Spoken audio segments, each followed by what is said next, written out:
Neither here nor there.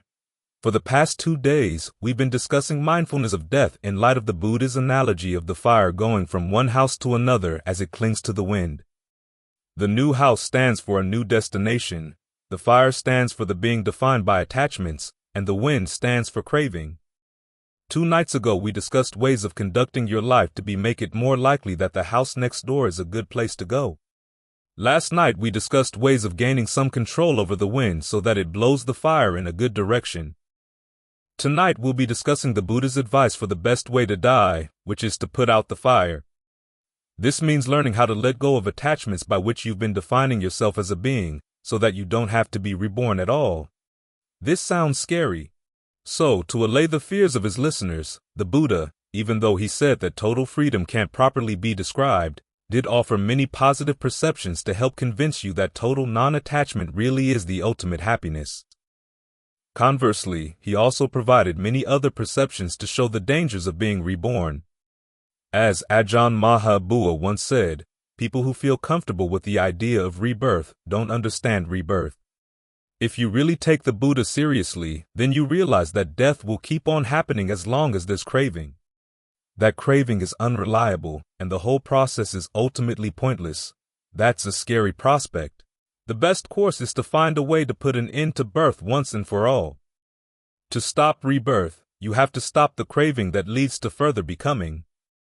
We've already discussed the Buddha's approach for how to stop further becoming. Examine the processes in the mind that lead to new becomings to see clearly that they can't provide lasting or reliable happiness. This realization is what leads to dispassion for those processes. When there's dispassion, the processes lose their fuel, which was passion and desire. Old becomings will be allowed to fall away, new becomings won't have a chance to arise. Remember what we mean by becoming, a sense of identity or sense of self in a world of experience. Your sense of the world boils down to the 6 senses and the 5 aggregates. Your sense of yourself, you as a being, is built out of the same raw material. This is the being that, if it's not deconstructed, will ride the winds of craving at the moment of death and set fire to the next house. The act of creating and identifying with this being was what the Buddha was referring to when he advised that a dying person should ideally abandon self-identity. That person was to look at the aggregates of form, feeling, perception, thought fabrication, and sensory consciousness in such a way that he or she would have no sense of, I am this, hovering around any of them. The Buddha describes 4 different ways that you can identify a sense of self around any of the aggregates. One is thinking that you're identical with the aggregate, the second is that you possess the aggregate, the third is that you exist inside the aggregate, and the fourth is that the aggregate exists inside you. 5 aggregates times 4 ways of identifying yourself around each aggregate, 5 by 4, gives 20 types of self-identity views. Now, taking apart all of these ways of identifying yourself sounds disconcertingly like self-annihilation.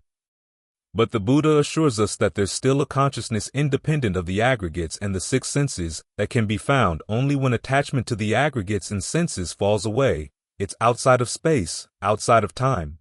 He calls it consciousness without surface, vijnanam anidasanam, and describes it as endless and radiant all around. The image he gives for it is of a beam of light coming from the sun. There's a house with a window in the east wall and a solid wall on the west. He asks the monks, when the sun rises and the beam goes through the east window, where does it land? It lands on the western wall. What if there's no western wall? Where does it land? It lands on the ground. What if there's no ground? It lands on the water. There was a belief at that time that there was water under the earth. And what if there's no water? It doesn't land. In other words, this light beam doesn't reflect off of anything else, and so can't be detected.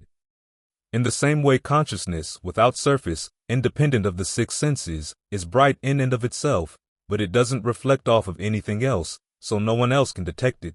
It's not located anywhere, so it has no end. However, it's not a self of any kind. As the Buddha pointed out, when the 6 senses drop away, there can't be the thought of I am. Now, because your awareness of this consciousness doesn't depend on the 6 senses, it won't end even with the death of the body, the fading of the senses, or the ending of attachment. Now, to an unawakened mind, this consciousness may sound alien and uninviting, which is why we need a lot of reassurance and encouragement in this direction so that you feel confident that it really is the ultimate happiness, and that the Buddha's instructions for how to find it are worth following all the way. Otherwise, you'll try to find something to hold on to as the aggregates and the senses slip away from your grasp.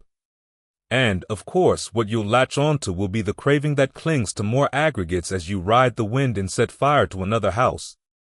This is why, in all of his instructions, to those who are alive and well as to those who are sick and on the verge of dying, the Buddha recommends ways to prepare the mind to look favorably on the idea of abandoning the aggregates and the senses wherever they might be. Ironically, these ways involve using some of the aggregates as tools for this purpose. In particular, you use perceptions and feelings, which are mental fabrications, as the raft that will lead you to the other side of the river. These will help you to focus on the drawbacks of all fabrications. Then, when you've arrived at the other shore, you can let the raft go.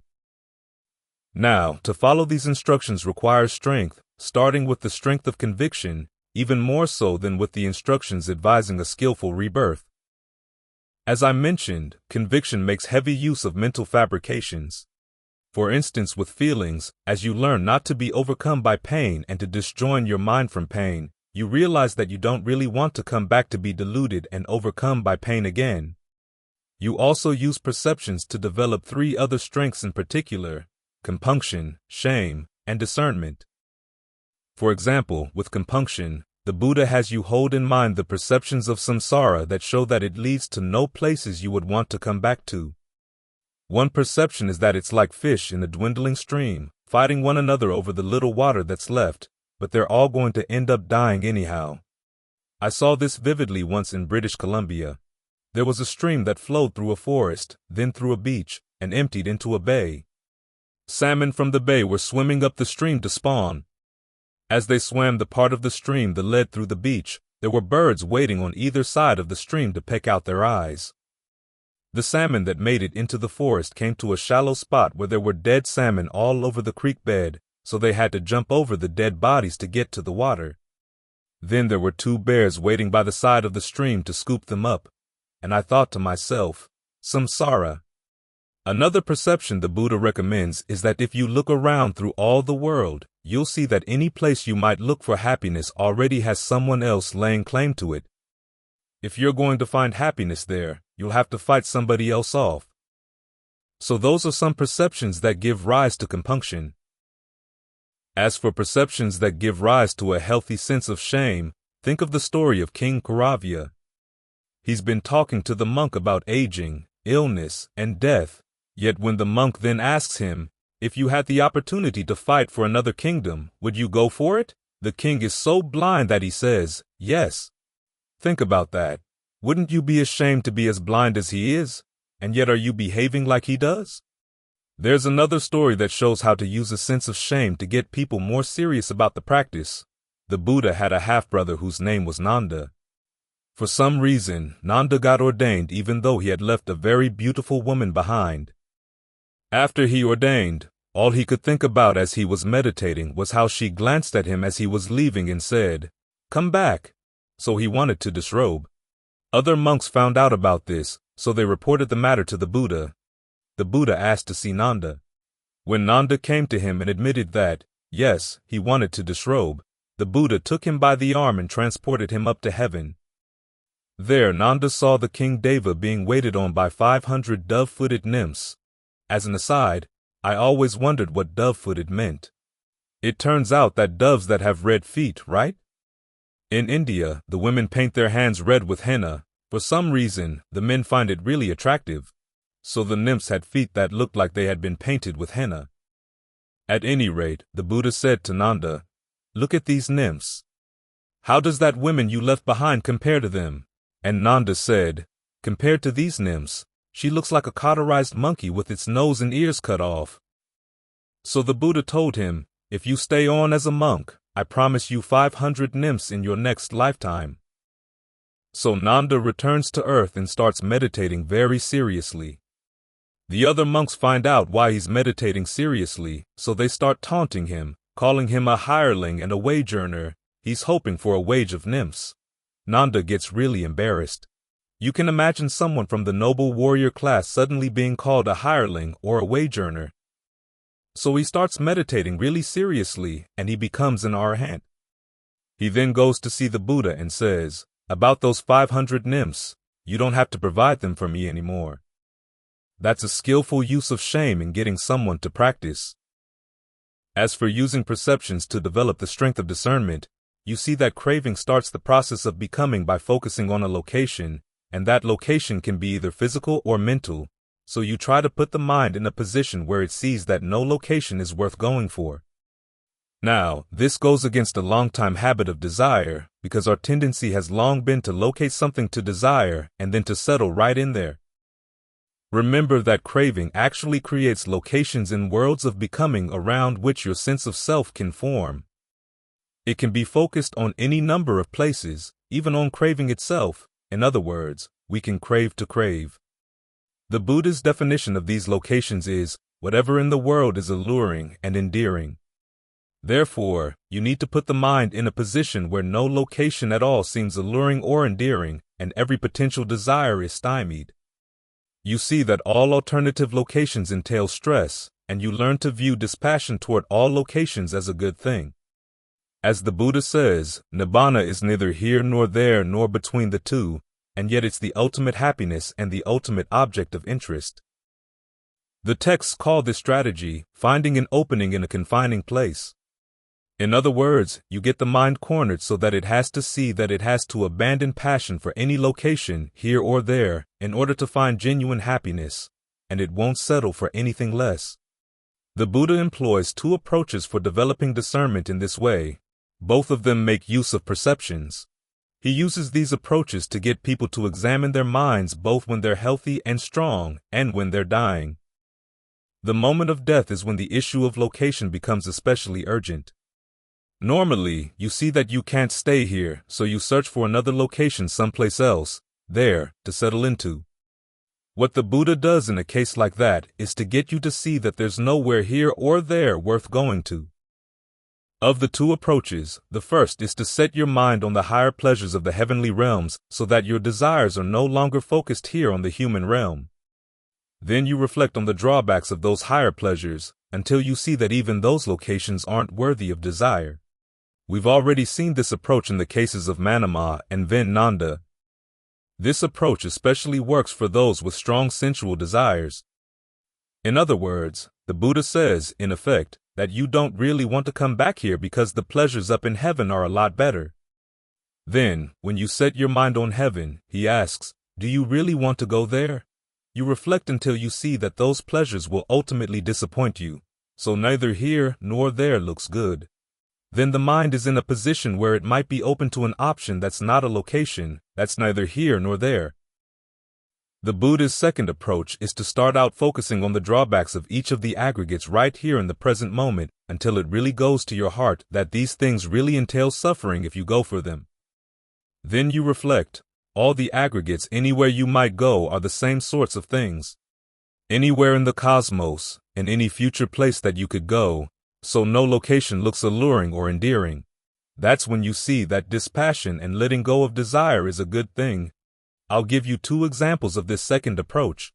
The first is the famous questionnaire the Buddha gave many times on not-self. The first time he gave it was in his second sermon.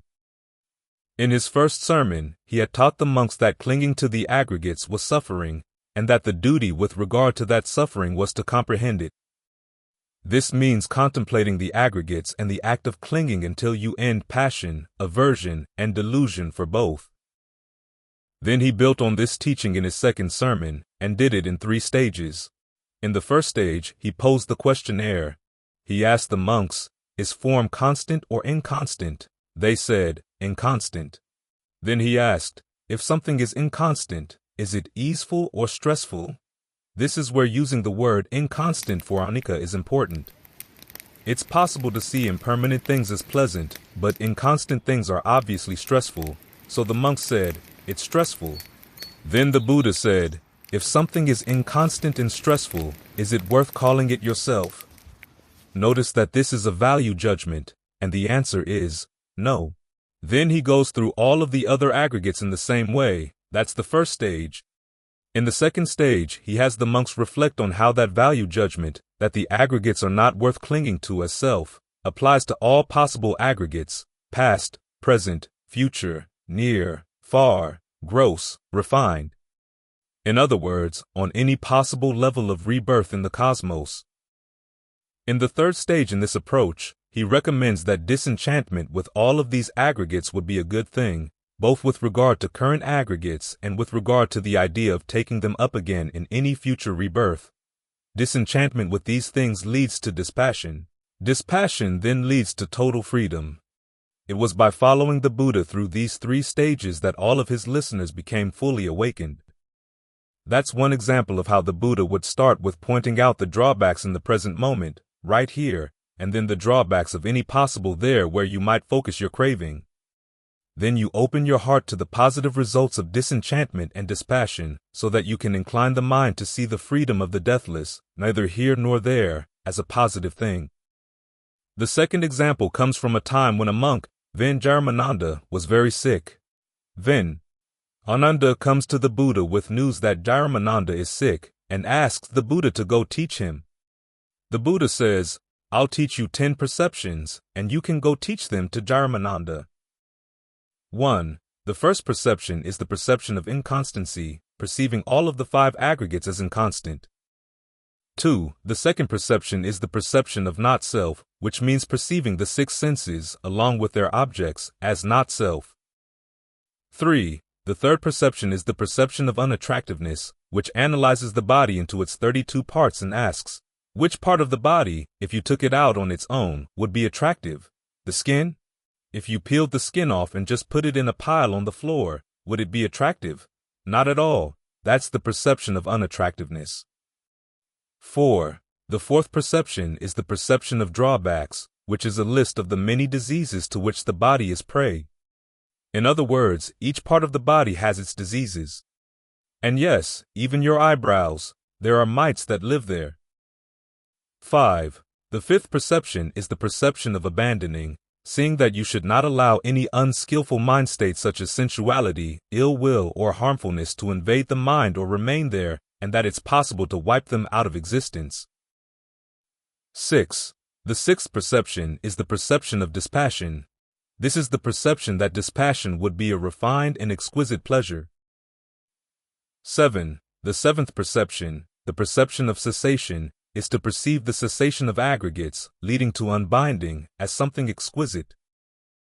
8. The eighth perception is the perception of distaste for any world. You abandon any attachments to or obsessions with any world at all. In other words, you think about going to heaven and you reflect, no, I wouldn't want to go there because its pleasures aren't secure. You think about going to the Brahma worlds, and you've probably heard stories about Brahmas who were totally deluded into thinking that they'd finished their work in training the mind, so, I don't want to go there either. That's the eighth perception. 9. The ninth perception is the perception of the undesirability of all fabrications. Here, the Buddha says, you develop a sense of horror and disgust toward all fabrications, in other words, all the processes that would lead to becoming of any kind. 10. The 10th perception is really interesting. It's the practice of mindfulness of in and out breathing, training yourself in all 16 steps. It counts as a perception because it involves perceptions that keep you focused on the breath in the present moment, and also perceptions of the processes of fabrication that surround the breath. Now, look at these different perceptions. The first 4 perceptions, the perceptions of not self, inconstancy, drawbacks, and unattractiveness, like the second sermon, focus on the drawbacks of fabrications in the present moment, both in the body and in the mind. The 5th perception, the perception of abandoning, reminds you that you can get rid of unskillful mind states that would cause you to be attached to the aggregates. The perceptions of dispassion and cessation, the 6th and 7th, help you develop a positive attitude toward dispassion for any fabrications, seeing dispassion as a good thing. The 8th and the 9th perceptions, the perception of distaste for any world and the undesirability of fabrications, are like the conclusions in the Buddha's second sermon, In other words, the conclusions that he would have you draw from reflecting how the aggregates in the future, no matter how refined, would be just like the aggregates whose drawbacks you've been contemplating right now. Now, the perception of distaste for any world helps you to cut through any narratives going through your mind about what's happening to you as a person as you're dying, nostalgia for stories about where you've been, stories of resentment about people who have mistreated you during this lifetime, or stories you might concoct about where you might like to go in your next lifetime. The perception of the undesirability of all fabrications looks directly at the process of fabrication in the mind. You realize that the source of all the trouble entailed in becoming, your sense of you in a world, comes from these fabrications. As a result, this perception induces a sense of disgust for fabrications of every sort. This is where this line of inquiry becomes self-reflective, because all of the perceptions in this list, up to and including this one, are fabrications too. As for mindfulness of breathing, as you'll remember, this gets you sensitive to the processes of fabrication, to the point where you can abandon them in all their forms. Then, after the path has done its work, you let go of the path too. These are some examples of how the Buddha would have you use verbal fabrications and mental fabrications, perceptions and feelings, to induce the mind to let go of present, past, and future aggregates. Seeing the drawbacks of present aggregates and reflecting on the drawbacks of future aggregates, you feel dispassion for both sides, wanting neither to stay where you are nor to go any place else to any future states of being. So the question is, what to do? This dilemma is similar to the Buddha's paradoxical comment to a deva in Samyutta 1-1. The deva comes to the Buddha and asks, "How did you cross over the river?" And the Buddha says, "I crossed over the river neither staying in place nor moving forward." The deva is taken aback. The Buddha is not being smart alecky here. He's actually talking about how this is what's involved in awakening, neither staying nor going. Remember, space and time are defined by the two alternatives of either staying in place or moving someplace else. In space and time, these are the only alternatives at any given moment. When you find another alternative, that gets you out of space and time, even out of present moments, and the mind is freed. Now, this may sound daunting and not a little disorienting, but when you get used to dropping your personal narratives in concentration practice and focusing just on the events that would normally lead to states of becoming simply as events, you're getting some practice with stepping out of worlds by developing dispassion for the raw material that goes into the construction of worlds in the mind. Remember what those processes are, the three types of fabrication.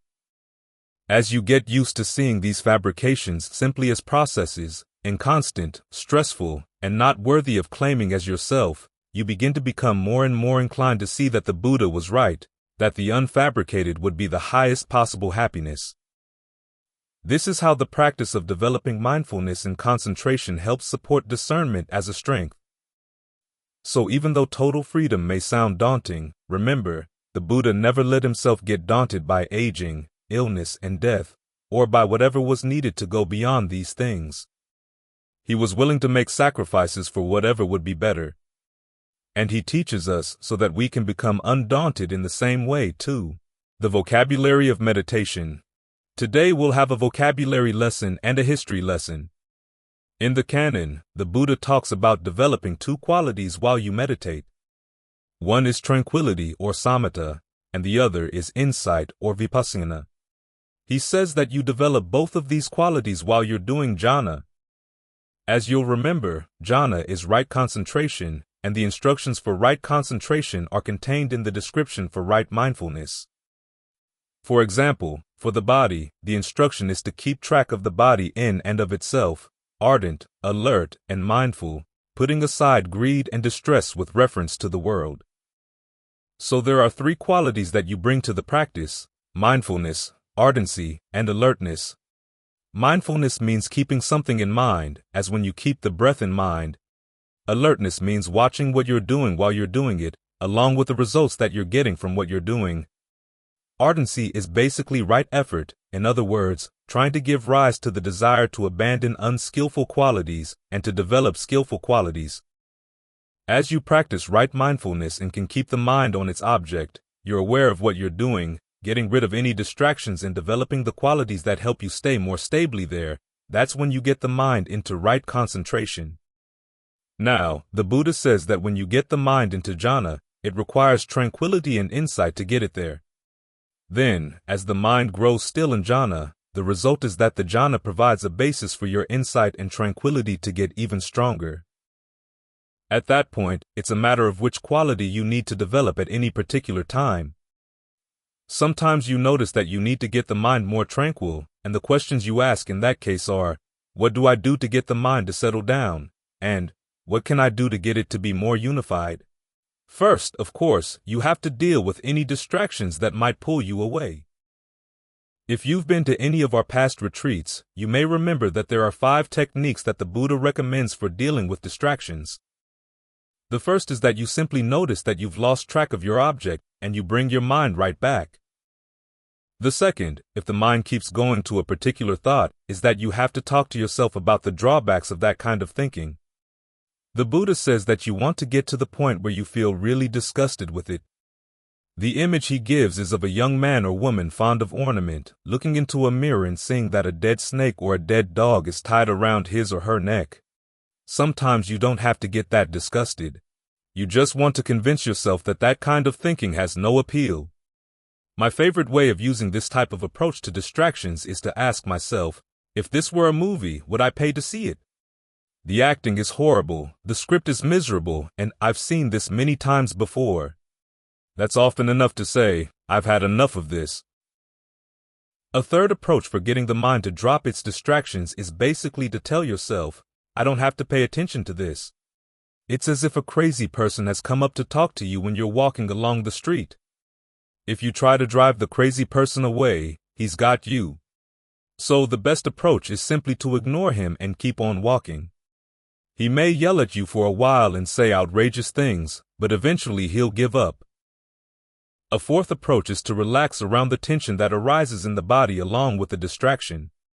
When there's tension around that thought, you allow that tension to relax, and then the thought doesn't have the place to stand. The fifth approach is to just tell yourself, I will not think that thought. Clench your teeth, put your tongue on the roof of the mouth. I've found with this approach that it's often effective to repeat a meditation word really, really fast. Those are the 5 techniques given in the canon. But even when you find yourself settling down with your object, sometimes there still will be commentary going on in the mind about what you're doing. Now, in the beginning, that commentary is part of the first jhana. It's called directed thought and evaluation, and it's a necessary part of the concentration. It allows you to adjust the breath and the mind so that they can settle in and feel snug with each other. But there comes a point where you don't need that commentary anymore. Ajahn Fuang compares this to having a big jar of water. You pour water into the jar, and there comes a point where the jug is full. No matter how much water you add, you can't get the jar any more full than that. In other words, there are times when the mind has a compulsion to keep on talking to itself. It keeps on pouring the water in. What I've found works here is to try to locate where in the body this talking part seems to be located. Then, wherever you're talking to yourself, just think of the breath going right into that spot and dispersing the thought. You'll find, however, that there can be many levels of conversation going on in the mind, so wherever you locate any words, breathe right into them, disperse them, explode them away. Now, those are ways of getting the mind to settle down and be one with itself and unified with its object as well. They count as ways of getting the mind into tranquility, but they also involve a little bit of insight because you're beginning to see the process of fabrication in your mind. That's the topic of vipassana, or insight, the processes of fabrication, what to do with them, and also how to get rid of unskillful ones. Now, the questions you ask for getting the mind to gain more insight go back to the 5 steps that we've been talking several times about already, to see how these fabrications originate, how they pass away, what their allure is, what their drawbacks are, and, when you compare the drawbacks with the allure and see that the drawbacks outweigh the allure, how you develop dispassion for them. Often the hardest steps of those 5 will be seeing the allure, because we tend to find ourselves attracted to things we know we shouldn't be attracted to. For example, lust for someone we shouldn't feel lust for. So, if you're ashamed of why you like this particular defilement, you tend to hide the reasons from yourself. This is why you have to be extra honest with yourself. It requires a lot of tranquility and stillness in the mind to see these things and to admit them to yourself. So you can see that tranquility and insight have to work together to get the mind into concentration and to develop discernment. This is why when the Buddha told the monks to meditate, he didn't say, go do vipassana or go do samatha. He said, go do jhana. That covers both. Sometimes vipassana will lead the way before tranquility, and sometimes tranquility will lead the way. Ideally, you want to get them both to work together. You'll also find that you may be more talented in one side or another, in which case you have to really work the side where you're not talented, so as to bring things into balance. This is why Ajahn Fuang described his students as being of two sorts, those who think too much and those who don't think enough. The ones who don't think enough can get into concentration really easily, but the problem there is that they don't notice how they get into concentration. The mind seems to settle down naturally. If there ever happens to be a day where they can't get into concentration, they don't know what to do. As for those who think too much, it takes a long while for them to get into concentration. The problem there is that they may get discouraged and give up. But if they finally do get the mind to settle down, they'll understand all the obstacles to concentration. So when they have trouble getting into concentration the next time, they'll have some idea of what to do. The Buddha said that, ideally, you want to get the two qualities of tranquility and insight to work together. His instructions for breath meditation are precisely instructions for how to do that. As you may remember, he talks about getting sensitive to bodily fabrication and mental fabrication. That's the insight side. Then he talks about calming bodily fabrication and calming mental fabrication. That's the tranquility side. As you get more and more advanced, the emphasis gets more and more on the insight. When he talks about releasing the mind, contemplating inconstancy, contemplating dispassion, these steps are insight steps. That's basically how the Buddha explains meditation in the canon. When we get to the commentaries, though, we find that the meanings of the words have shifted. For example, insight and tranquility now become not just qualities of the mind but actual meditation techniques. And they're quite distinct. You do one or the other, but not both together. As for the qualities of mindfulness, mindfulness as explained in the commentaries becomes something very separate from concentration and gets more and more aligned with just insight. As a result, the three activities of mindfulness, alertness, and ardency get redefined. Mindfulness becomes the act of being aware of things as they happen, identifying states of mind, good or bad, and just accepting when they're there, accepting when they're gone. Sampajana, or alertness, becomes what they call clear comprehension, in which you see things in terms of the three characteristics. Ardency means basically continuing with those activities in all situations. In this way, the practice of right mindfulness becomes an insight technique. As for the practice of jhana, the commentaries interpret that as something totally separate. They describe the jhanas in terms of much stronger trance states than you would find in the canon. For them, the trance in jhana is so strong that you can't do any thinking at all. Unlike the canon, where it said that you can develop insight while in many of the levels of jhana, in jhana as described by the commentaries, no insight can happen. You have to leave jhana in order to develop insight.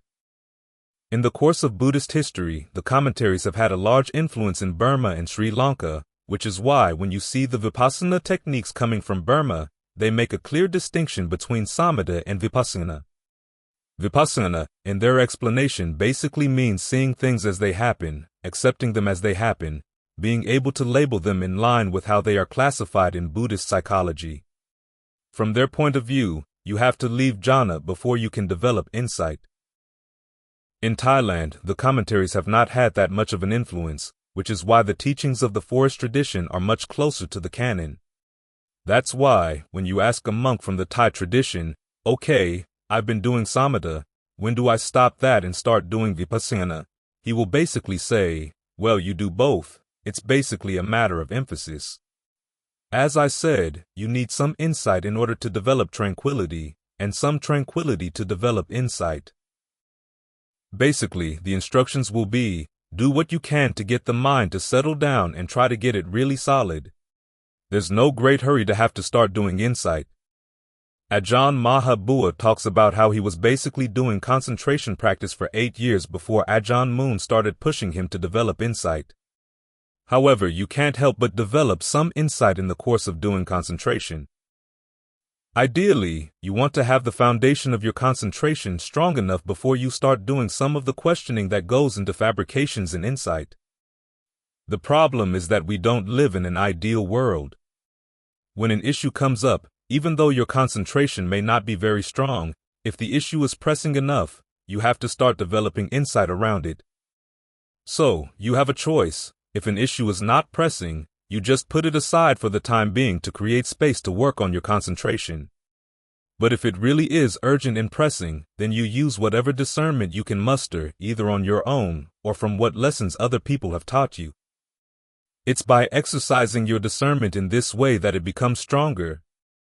It's like going into a kitchen and finding that the ingredients in the kitchen are not especially good, but you're hungry. You don't wait to get the ideal ingredients. You get in touch with your inner chef and do your best. Question: when establishing the breath, comfortable and steady, at that moment can you allow thoughts to come in or questions to deal with?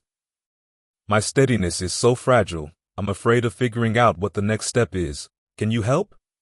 Answer: if you feel like your concentration is still fragile, don't try to bring in other questions, just stay where you are. The time it takes to stabilize your concentration is time well spent, no matter how long it takes. As I said this morning, sometimes some questions will come in and they're pressing. You have to deal with them. It's like fixing a motor. Ideally, you want to wait until you have all the correct parts before you put them into the motor, but sometimes you're out in the middle of a forest and you don't have any parts, so you use wire and paper clips in order to get back home. In other words, deal with the problems that come up and are pressing, but otherwise put them aside. It's in this way that your discernment begins to develop. But when you're sitting here quietly and you have nothing else to do, focus on getting your mind really stable. Question: what do you think about meditation with music? Could you tell us your own experience with this? Answer: no, I don't meditate with music. Sometimes though, as a layperson, when you're coming back from work, you're really tired and your mind is full of all the stories of the job. If you want to listen to a very calming piece of music before you meditate, or at the beginning of a meditation, that's fine. But don't play music during the entire meditation. Question: here's a long question basically saying that when this person focuses on the breath and breath energies in the body, he or she finds that they go better in the opposite direction from what I've been describing. In other words, the energy feels best coming up the arms or legs instead of down. Answer: that's perfectly okay. In fact, if you look at Ajahn Lee's Dhamma talks, you'll find that he, too, will sometimes talk about the breath energy coming up the legs and up the back, or up the front of the body. This is one of the ways you can play with the breath. See what ways of moving the breath energy are good for your body right now. Question: another question about breath energies. Ajahn Lee's instructions say that if you're a woman, you should start going down the left side of the body first, while a man should start going down the right side first. So the question is there any scientific evidence or physical proof for this? Answer: no modern scientific evidence, but it is a principle in traditional Thai physiology that women are more related to the left side of the body and men to the right side. I've found, though, that there are some men who find that the energy goes more easily down the left, and some women find it goes more easily down the right, so this is an individual matter. Question: another long question. This person was working with the breath energies and suddenly found him or herself in a state of great space where there were no sounds. At first it started out somewhat dark, but then it became lighter and lighter until it was very bright. The question is, what is this? Answer: it sounds like that you stumbled into one of the formless states, the dimension of infinite space. See if it happens again. If not, let it go for the time being. Question: in the teachings called The Basics, you talk about the possibility of comparing our attitudes to the breath to those of the Brahmaviharas. The tensions that I feel in my body have developed so that in the course of my practice they now occupy principally only one part of the body. So in reciting the names of the Brahmaviharas like a mantra, I find that I can address myself a bit to both sides. That permits me to better stay in contact with this difference between the two sides of the body. Is it possible that a chant that you recite internally is one of the tools you can use in meditation? And is it wise to choose a tool specifically for the difficulty you're encountering? If so, could you please give me some examples? Answer: there are times when chanting a particular word will help, and this will vary from person to person. But when I talked about using the Brahma Viharas or comparing them to your approach to the breath, I was thinking not only of the names of the Brahma Viharas, but also of the actual attitudes. For example, goodwill for the breath means that you wish your breath well. For the parts of the body where the breath doesn't flow well or where there are pains, you try to have compassion. For the areas that are going well, you have empathetic joy. And if you find that there are some parts of the body that don't respond to your efforts, you should have some equanimity for them. For example, when I started out meditating, I found out that there was a very hard area around my heart. The more I tried to penetrate it with the breath, the more it resisted. So I worked around it and left it alone for the time being. It was almost as if it was testing me and it didn't trust me to treat it well. I showed that I had lots of compassion for the other parts around it, and then one day it suddenly opened up. It was very tender inside. So equanimity doesn't mean that you accept the fact that a part of the body will be unresponsive forever. The proper attitude is, save that for the time being, I can't do anything about this right now. Meanwhile, I can focus on other areas of the body or other areas of the practice that are more responsive. Question: in meditation, when I reach a concentration that seems to be profound, I have this sensation that my eyes turn upwards. I attribute this to a mental fabrication, but I lose my concentration partially or totally. What should I do? Answer: let your eyes do whatever they want. If it happens that they do turn upwards, allow them go up, don't worry about it. Question: in my current life, I have a recurrent tendency to judge other people whom I don't even know by their appearance, rather in a manner that's mocking or sometimes even with ill will. As I grow older, I see this tic is becoming more and more of a burden. What do I do to cut this reflex? Should I use metta in a systematic way? Answer: 1. Use metta. And 2. Remind yourself of all your many lifetimes in which you probably were born uglier and sillier looking than those people. Really, you didn't want people to mock you when you looked like that, right? And if it so happens that you're reborn and you're ugly again, you'd like people to be kind to you too, right? So be kind to these people now. There's a passage in the canon where the Buddha says that if you see someone who's wealthy, beautiful, or powerful, remind yourself that you've been there in the past. And if you see somebody who's sick, ugly, or poor, remind yourself, you've been there too. So if you can learn to see yourself in the people you look down on, you're much less likely to mock them. Question: Vipassana is sometimes presented as an intuitive comprehension of things in terms of the 3 characteristics. Is what you're teaching here different? Answer: somewhat different. The Buddha recommends that you develop discernment in the context of the 4 Noble Truths, and remember, one of the duties with regard to the 4 Noble Truths is to develop dispassion for suffering and dispassion for the causes of suffering. We do that by comparing their allure with their drawbacks. In this context, the 3 characteristics, or more correctly, the 3 perceptions, are one of the ways of focusing on the drawbacks of things.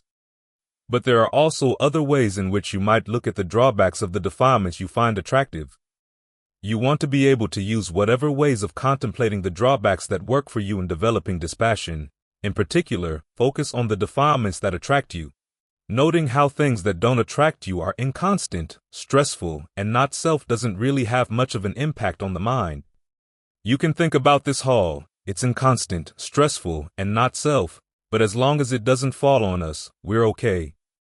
But if it's your own house, and you realize, I have to work on this house, I have to paint it, I have to pay for it, I have to do all of these other things to keep it from falling apart, then if anything happens to it, it's as if something has happened to your own body. That's where you have to focus on the drawbacks of being attached to the things you cling to and crave. Question: in one of the biographies of the Grand Masters of the Forest, it says that after a great deal of practice, responses to his questions came on their own. Is this vipassana? Answer: it's more an intuitive knowledge, which they call jnana. Sometimes this sort of knowledge may be related to insight, and other times it's related to other random questions that might pop up in the mind. Question: I don't quite understand the aim of this meditation. Are we preparing for the jhanas, or does it lead to inquiry in vipassana style? Once my mind is stable in the breath and a refreshing sensation is established, and it spreads to the whole body with awareness in the whole body, what next? Should I inquire? I can savor for a long time this nice feeling and stable mind, but what do I learn? Usually the body dissolves rather quickly with just sensations at the windpipe remaining. Then they dissolve too. Awareness spreads to the whole space around with no center anymore. Usually consciousness is filled with a soothing light and is very peaceful, and in the same way, I can stay very long like that.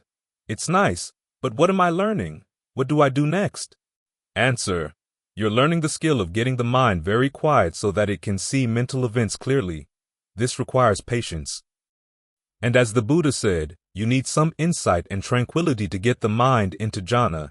You have to understand it to at least some extent to get it to settle down, and then you need the stillness and pleasure of jhana to gain insight into even more subtle things. So we're working on jhana, insight, and tranquility all at once. As for what to do next, there are 3 things you might want to try. 1 is look to see what thoughts are coming to destroy the concentration, and then use the Buddha's 5-step analysis to deal with them.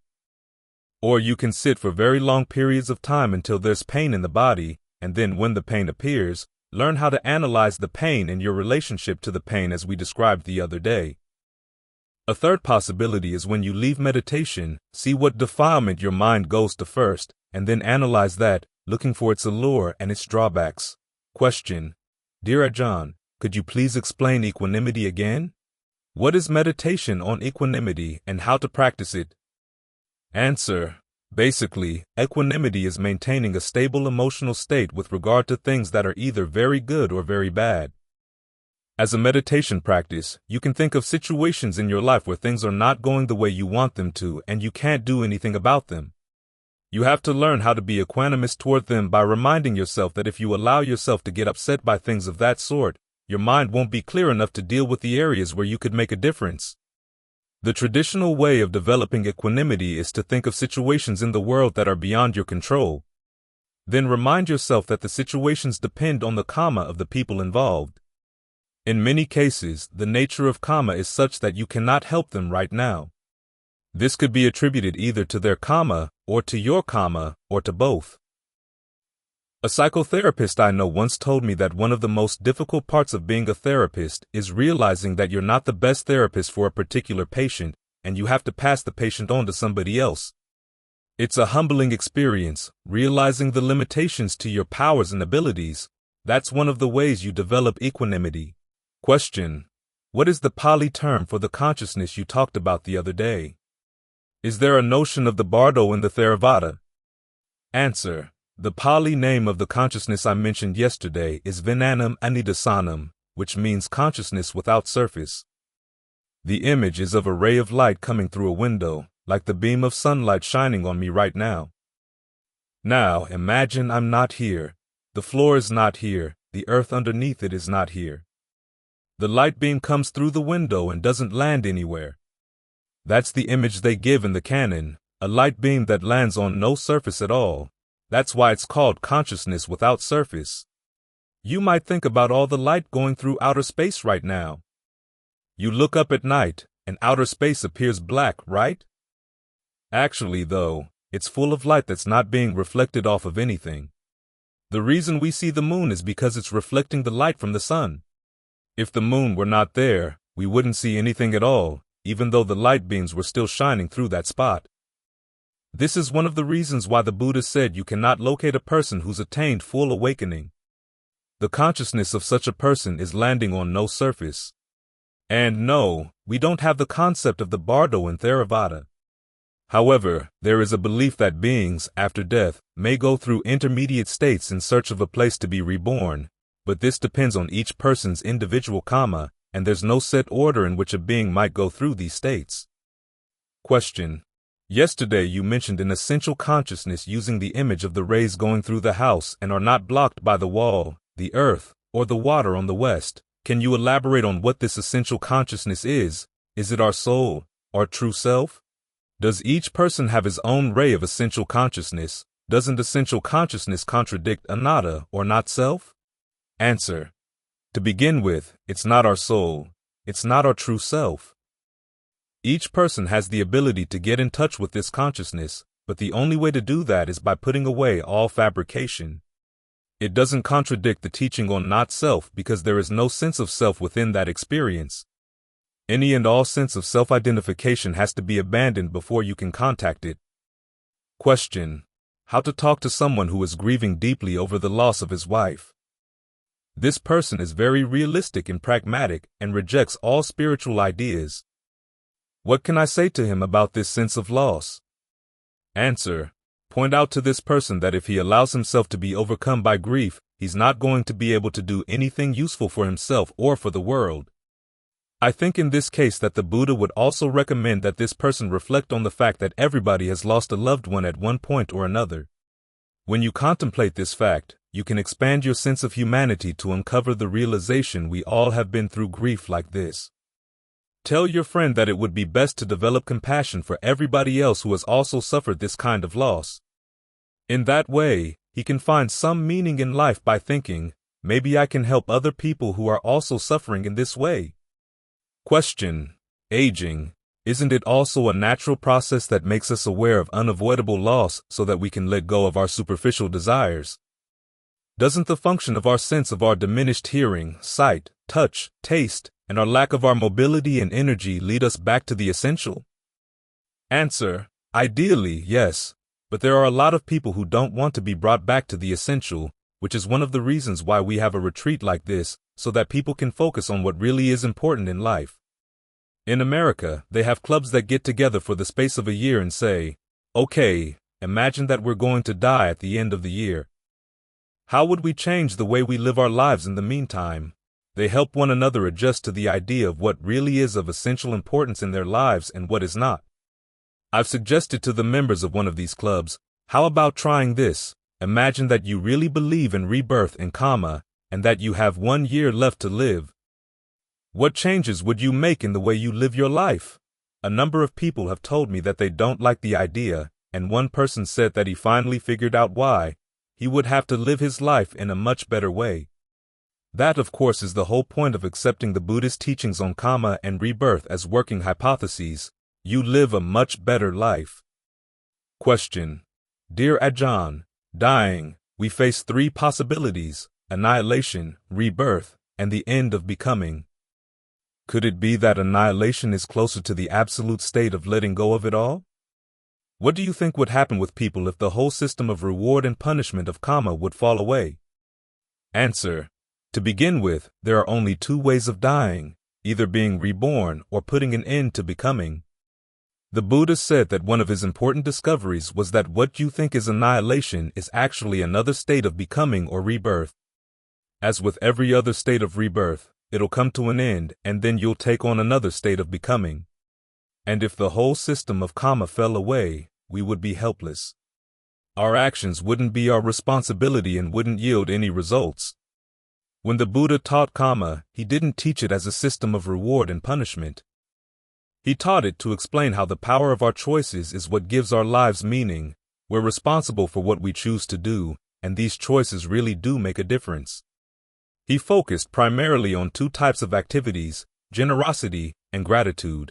Generosity has meaning because of the principles of karma. It's genuinely good because people choose to be generous. If they had no choice, or if actions had no results, generosity would be meaningless. Gratitude too has meaning because of karma. We have to realize that the people who have helped us didn't have to, but they chose to do so, and they chose to go through difficulties involved in helping us. This is why they deserve our gratitude, and why gratitude has meaning. Question. You mentioned that the Buddha does not speak about a universal or common consciousness, yet the feeling of oneness is a strong experience. What is the difference between universal consciousness and the sense of oneness? After such unification via oneness, one feels generosity and altruism, and works for others as a natural way. Is it possible that in a previous life, one could have taken on the bodhisattva vows and these express themselves naturally through altruism, but one has some difficulties on the path to arahantship? Please comment on this. There's not a lot of info on bodhisattvas in the Theravada texts. Answer. Scientists have found that if they stimulate a part of the brain, it creates a great sense of oneness. In other words, you can break down any sense of boundary between you and other people or between you and the rest of nature simply by stimulating some nerves. Because perceptions and feelings of oneness can be stimulated in this way, shows that they don't prove that we have a universal consciousness in common with one another. They're simply part of a fabricated mind state where we don't perceive any boundaries. In the course of concentration practice, this sense of oneness becomes especially prominent in the level called the dimension of infinite consciousness. But as the Buddha said, this sense of non-duality is fabricated, so it doesn't escape from being inconstant and stressful. There's still more work to be done. As for descriptions of the Bodhisattva path, it's true that in Theravada they don't talk about it much. But they do mention the 10 perfections and talk about how if you want to become a future Buddha, you have to work on developing those 10 qualities to a heightened degree. It's also possible to have a strong sense of altruism without having to feel a sense of oneness with others. Question. How to deal with exemplarity? For example, you know that someone you used to admire broke the rules or precepts that he or she is supposed to follow. How do I deal with that? It makes me angry. Answer. Be very careful about who you take as your examples. The Buddha says it takes time and strong powers of observation to decide if a person really is someone you can trust, someone whose example you really should follow. As for the precepts that these people might break, if it's something really minor, you might say to yourself, I'll just chalk that up to this person's lack of manners. But if it's something serious, like breaking any of the 5 precepts, you can tell yourself, I chose the wrong person. Find another teacher. Question. You said this morning that sexual desire for a person outside of the couple is not good. The notions of good and evil in Buddhism, are they similar to those of Christian morality? Answer. In Buddhism, we talk more in terms of skillful and unskillful, rather than good and evil. Unskillful means something that will cause long-term harm. Skillful means not causing any harm. You have to realize that certain desires really will cause long-term harm. As the Buddha says, if any of them come up in your mind, you should try to get rid of them as quickly as you can for the sake of your own well-being. Many of the ideas of what is good, right, and wrong are similar in the 2 religions, but the psychology of the Buddhist morality is very different. From the Buddhist perspective, morality is not simply an attitude of having to obey somebody's rules. You're the one making the decisions that will shape your life. You take the knowledge of the Buddha seriously, and when he points out that you would suffer from encouraging certain thoughts, take that into consideration and tell yourself, I'm going to try to abandon those thoughts for your own good. The Buddha didn't set himself up as a god, but he did set himself up as an expert, saying, in effect, from my experience, these are the things that lead to happiness, these are the things that lead to suffering. It's up to you to decide whether you want to take his advice. Giving care. Tonight, we'll talk about caring for people who are sick and may be dying. In the canon, there's the story of a sick monk who had dysentery, and no one was caring for him. The Buddha and Ven, Ananda were taking a tour of the monk's dwellings and found the monk lying in his own filth. So the Buddha asked him, Is there no one to look after you? And the monk said, No. Why is that? The monk replied, I don't do anything for the other monks, so nobody's looking after me. So the Buddha got Ananda to fetch some water. He poured the water over the monk, and Ananda washed him off. Then they put him up on the bed and got him some clean robes. The Buddha then went out, called the monks together, and asked them, Do you know about the monk who's sick over there? The monk said, Yes, yes. Why aren't you caring for him? The monk said, He doesn't do anything for us. So the Buddha said, Look, you have no mother, you have no father to care for you. If you don't care for one another, who's going to care for you? Then he added, If you'd like the merit that comes from attending to me, tend to the sick. This principle, of course, applies directly to the monks, but also indirectly to lay people. The implication is that when you belong to a family, you're duty-bound to look after those who are aging, ill, and dying in your family. After all, the phrase, tending to one another, implies that someday you'll need someone to attend to you as well. We're all in this together. The Buddha went on to define the 5 qualities of a good caregiver. You're competent at mixing medicine. You know what's compatible or incompatible with the patient's cure, and this includes taking away things that are incompatible and bringing in things that are compatible. You're motivated by thoughts of goodwill and not by material gain. You don't get disgusted at cleaning up excrement, urine, saliva, or vomit. And you're competent at instructing, urging, rousing, and encouraging the sick person at the proper occasions with a talk on the Dhamma. Those are the 5 qualities. The Buddha's comments about caring for a sick person are designed for situations where both the patient and the caregiver are Buddhist, but they can be adapted to other situations too. For example, giving Dhamma advice on dealing with pain, teaching about the Brahma Viharas, breath meditation. These themes are universal. Now, an important piece of advice is that as a caregiver, you have to stick to the precepts. What this means, on the one hand, is that you can't lie to the patient. For example, you can't lie about what the doctor's diagnosis is. And secondly, you can't speed up a patient's death even if the patient requests it. This means from the Buddhist point of view, you can't engage in euthanasia or assisted suicide. We'll talk about this a bit more later. Here I'd like to expand on 2 of the points in the Buddha's recommendations for being a good caregiver. One is, what does it mean to have goodwill for the patient? And 2, what does it mean to teach the patient the Dhamma? In terms of goodwill, there tend to be 2 extremes as to how people interpret the best way to express goodwill for a patient. One extreme is the idea that you have to extend life as long as possible. The other extreme is terminating life when the quality of life goes down. The Buddha's instructions avoid these 2 extremes and follow a middle course whose outside parameters are provided by the precepts. On the one hand, the Buddha didn't follow the idea that life should be extended at all costs. In the Vinaya, there's only a minor penalty for abandoning a sick monk, i.e., you stop treating the patient, and there's no penalty at all for withholding treatment. Here we need to provide some context. Our training as monks is governed both by the Dhamma and by the Vinaya. Instructions in the Vinaya are expressed as rules. Instructions in the Dhamma are expressed as general principles. Now, the rules of the Vinaya cannot cover everything, because there are some sensitive areas that don't lend themselves to clear-cut rules. This is where you bring in the teachings of the Dhamma. What it means to have compassion, for instance, what it means to have goodwill, what it means for you to follow what you think will be the most skillful course of action. When it comes to caring for a patient, the Buddha seems to have realized that this is an area too sensitive to be expressed in rules, aside from establishing some outside parameters. On the one hand, there's the rule against killing, which is interpreted as cutting short the patient's natural lifespan. On the other, there's the rule that imposes only a slight penalty on abandoning a patient, and no rule at all against withholding treatment. What this means in practice is that there's nothing wrong with the decision to discontinue life support and to allow the patient's life to run out on its own. However, you cannot do anything to speed up the death faster than that, even if the patient asks for it.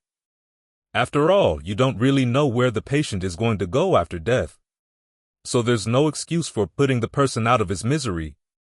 The person could go someplace worse where there's even more misery, so you don't cut his or her life short. Here you have to watch out for the danger of following your own desire not to see the misery of others. You have to ask yourself, is your desire to speed up that person's death for his or her sake, or for yours? Within these parameters, compassion and goodwill mean easing the patient's physical and mental pain. This requires balancing 2 considerations, the patient's ability to handle physical pain and the patient's ability to stay mindful and alert. You have to balance these 2 considerations to figure out exactly how much painkiller the patient needs, and don't be surprised if the patient becomes difficult. This is where it's important that you strengthen your own goodwill to make it resilient and enduring. The Buddha's image is that you should make it like the great earth or like space, vast and deep. At the same time, you should adopt a daily practice of developing an attitude of goodwill for all, together with all of the other Brahma Viharas. Another way of showing goodwill is not giving in to displays of grief in the patient's presence, because that would simply add to the patient's burden. One of our monks went back home when his father was dying, and the problem was that the grandmother was still alive, and she would go every day to the hospital and cry and cry and cry. The monk said, "I wished I could have thrown her out of the room, because it was simply making the father more upset." As for teaching the Dhamma, this will depend on the patient's past beliefs. The primary consideration is helping to do away with the patient's worries and anxieties. The traditional practice in Theravada countries is to get the patient to remember the past times when he or she was generous or virtuous. This can help lift the patient's state of mind.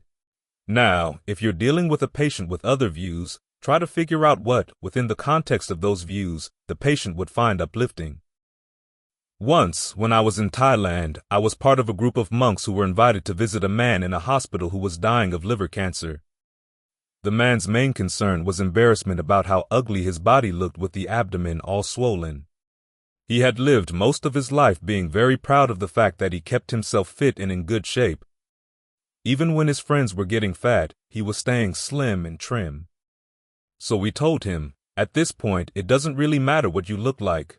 Nobody leaves behind a beautiful corpse. Focus instead on the state of your mind. You may find that there will be cases where the patient doesn't want to hear the Dhamma from you. The canon talks about children teaching the Dhamma to their parents, but I found this to be very difficult. So, if the person doesn't want to listen to you, think of who the sick person would be willing to listen to, either in person or through recordings. If the patient does listen to you, your primary role is to aid the patient's mindfulness. In other words, keep reminding the person what was good in his or her practice and good in the virtuous qualities of his or her mind. Even people with dementia or who are in a coma can benefit from hearing the Dhamma in this way. For example, you can give the patient advice on goodwill. Remind the patient that it's good to have goodwill even for people you don't like. This lifts your mind above their level so that you don't have to descend to theirs. Start with having the patient extend thoughts of goodwill for him or herself. If the patient feels that he or she doesn't deserve to be happy, remind him or her that the question of deserving doesn't count. Is this a problem in France? It certainly is in America, at least in my generation. This is something we suffer from because of our Christian upbringing. You have to remember, in the Buddhist teaching, the question of deserving doesn't come in at all. What counts is that you aspire to do good. In this case, taming your mind, both for your own sake and for the sake of others. If the patient asks, "What can I do for other people in my state now?" you say, if you can tame your mind, then you'll be more likely to be able to withstand pain, and that will make life a lot easier for the people looking after you. Then you can extend thoughts of goodwill to others. This doesn't mean, may they be happy doing whatever they want, good or bad. Instead, it means, may they understand the causes of true happiness and be willing and able to act on them. There are two ways of spreading goodwill. The first is what we've been doing in the morning meditations, starting with those who are dear to you and then going out step by step to those who are less dear. You start with yourself, then people you love, people you like, neutral people, people you don't like, people you don't know, all living beings out to infinity. The other way is to spread goodwill direction by direction, all beings to the east, all beings to the south, to the west, north, northeast, southeast, southwest, northwest, below, above. You can also spread goodwill classifying different types of beings if you want. There's a very long goodwill chant that Ajahn Mun used to recite.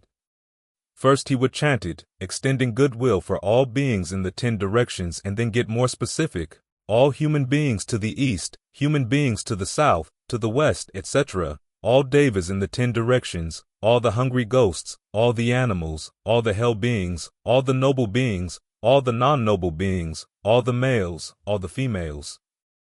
Breaking it down like that gives you something to do for quite a long time as you dwell with thoughts of metta. Another practice that's universally good regardless of the patient's background would be breath meditation. Another would be instructions in how to deal with pain.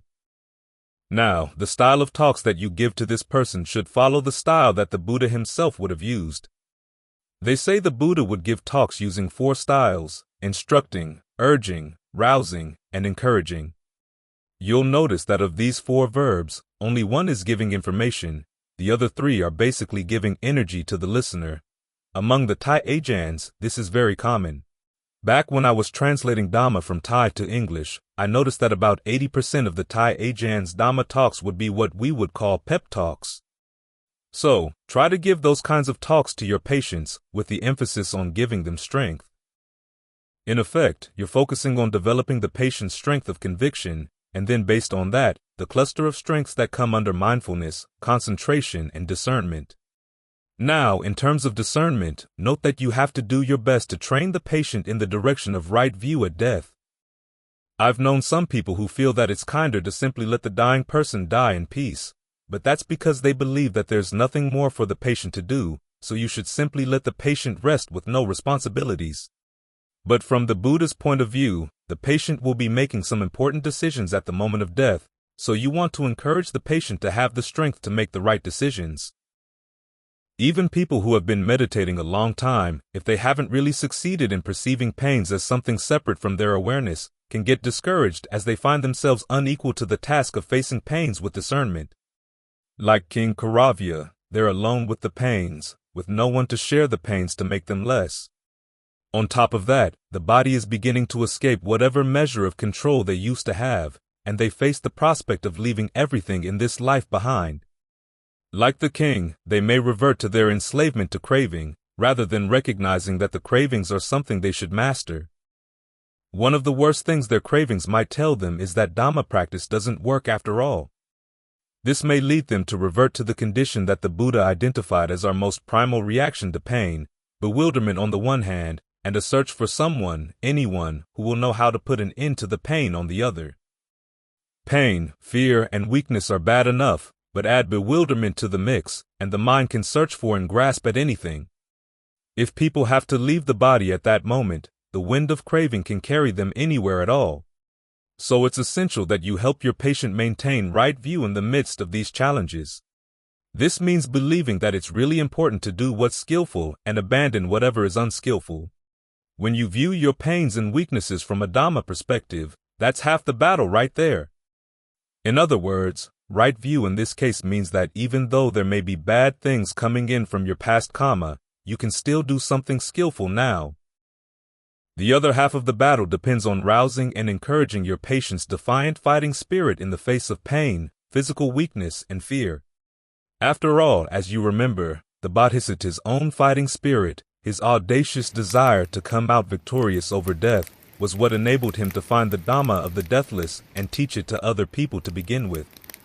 It's only through inspiring that same undaunted attitude in one another that we can help one another find the Dhamma within ourselves in spite of the hardships of aging, illness, and death. You may remember that story I told of the woman who went to practice the Dhamma with Ajahn Mahabua before she died. Even after she left the monastery, he continued to write letters to her. He kept saying, "You can do it, you can do it." I'll end with a few stories. The first has to do with maintaining the patient's right view. I have a student who's a monk from Singapore. He was given an ecclesiastical title by the King of Thailand several years back. More recently, his father was on his deathbed, and it turns out that his sister is a Christian. I don't know about France, but in Singapore, the Christians are very aggressive with dying people, trying to get them to convert. So the sister brought a minister to her father, but the mother stood in the way. She said, "My son has been recognized by the King of Thailand. Who's recognized you?" In the end, the monk was with the father all the way to the end, helping him to meditate to his last breath. Another story more directly involves me. When I was in Thailand, a very elderly man together with his daughter once came to spend a 3-month rains retreat at our monastery. Toward the end of the retreat, he developed pains in his jaw, which he dismissed as nothing more than a toothache. At the end of the retreat, he went to the dentist only to find out that he had a very advanced case of cancer. He returned to the monastery to bid farewell to Ajahn Phuong, saying that he planned to go home and die. Ajahn Phuong told him that if he went home, he would hear nothing but his nieces and nephews arguing over the inheritance. It wasn't much, but it was enough to argue over. So he told the old man, "Come, stay and die here." We arranged a place for him to stay in the Chedi, which is the spired monument we had built on the top of the hill. His daughter was his primary caregiver, but the monks helped as well. As the disease advanced, he got to the point where he couldn't talk. We could see that he was in pain, but we had trouble getting adequate painkillers for him. He would plow his head back and forth on his pillow whenever the pain was getting to him. So I told the daughter that when that happened, she should whisper his meditation word, Buddho, into his ear. She did, and then the plowing would stop for about 2 hours. Then it would start up again. She would whisper the word into his ear again, and then he would stop. This kept up for about 7 days until late one night, when the daughter sensed that the end was coming. She chanted the Mahasamaya Sutta to him, and then put his hands together, saying, "May you please go to Nibbana." He lifted his hands to touch his forehead, and then he died, peacefully and alert. The next morning, I helped build his coffin. We held funeral services for him for several days, and then the nieces and nephews came to pick up the body and take it back to the old man's hometown for the cremation. Sure enough, as they were loading the coffin onto the truck, they were arguing among themselves about the inheritance. Now, when you teach the Dhamma to a patient, there are going to be cases where the patient is too weak or delirious to understand what you're saying. In cases like that, one of the best things you can do is to provide a quiet presence. But as I said before, speaking of good things that the person has done, telling him or her that he or she is loved, reading soothing Dhamma talks, chanting, etc., can help calm even an unconscious person, because there are a lot of things that come into the mind subconsciously. There's a lay Dhamma teacher I know in America whose mother was dying. As he was holding her hand, he said, "Let go, let go, let go." But the more he said, "Let go," the tighter she held on. Obviously, that was not the message she wanted to hear. He realized this was not working, so he said, "Mom, I love you," and she relaxed her grip. The lesson: give lessons that are appropriate to the patient. Be sensitive to his or her needs. Remember, eventually you as a caregiver will become a patient too. So, use this opportunity as a caregiver to develop your own strengths of mind. The stronger you are in mind, the less of a burden you'll be to others, and you'll be able to face aging, illness, and death undaunted and unafraid.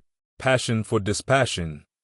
The question came up yesterday as to why we meditate. The answer is, because we want happiness. In fact, all of our actions are for the sake of happiness, but most of our actions lead in the opposite direction, bringing us suffering and pain. We want to know why. The Buddha's answer to that question is that it's not the case that our quest for happiness is the problem, it's simply that we're going about it the wrong way, so he proposes a new way. Now, we may have read a lot of his teachings. We've learned that he teaches a lot about dispassion and letting go. There's that famous story where the monks are going to a foreign country, so they take leave of the Buddha. He tells them, "Go pay your respects to Sariputta before you go." They go pay their respects to Sariputta, and he asks them, "That country where you're going has many intelligent people. They're going to ask you, 'What does your teacher teach?' How are you going to answer them?" They respond, "Sariputta, we would like to hear your answer." So he tells them first to say, "Our teacher teaches the ending of passion and desire." Then he adds, because they're intelligent, their next question will be, "The ending of passion and desire for what?" And the answer is, the 5 aggregates, although I would note here that this shows one of the differences between intelligent people back then and people now. You tell people now that the Buddha teaches the ending of passion and desire, and they change the channel. But suppose we were to take Sariputta seriously. We look elsewhere in the canon and it becomes obvious that there's so much emphasis on dispassion. When the Buddha teaches his stepmother the 8 principles for deciding what is and is not Dhamma, the first principle is that if something leads to dispassion, then it's true Dhamma. If it leads to passion, it's not. And of course, the third noble truth tells us that dispassion for craving equals the end of suffering. So we can come away with the impression that the Buddha is simply teaching us to let go. Sometimes we interpret dispassion as letting go of the quest for happiness. Just accept whatever is happening and you'll be okay. That's the best you can do. But as I said, the Buddha said that the problem is not with the quest for happiness, it lies in how we go about it. He gives an analogy. Suppose a person is trying to get milk out of a cow, so he squeezes the cow's horn. He squeezes a little bit and doesn't get any milk. He squeezes it harder, and he still doesn't get any milk. Then he gives up and stops squeezing the horn, and he realizes it's so much more relaxing not to be squeezing the cow's horn.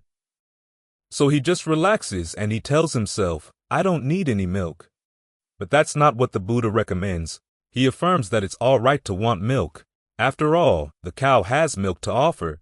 The proper course of action is to find the udder, squeeze that, and you get the milk.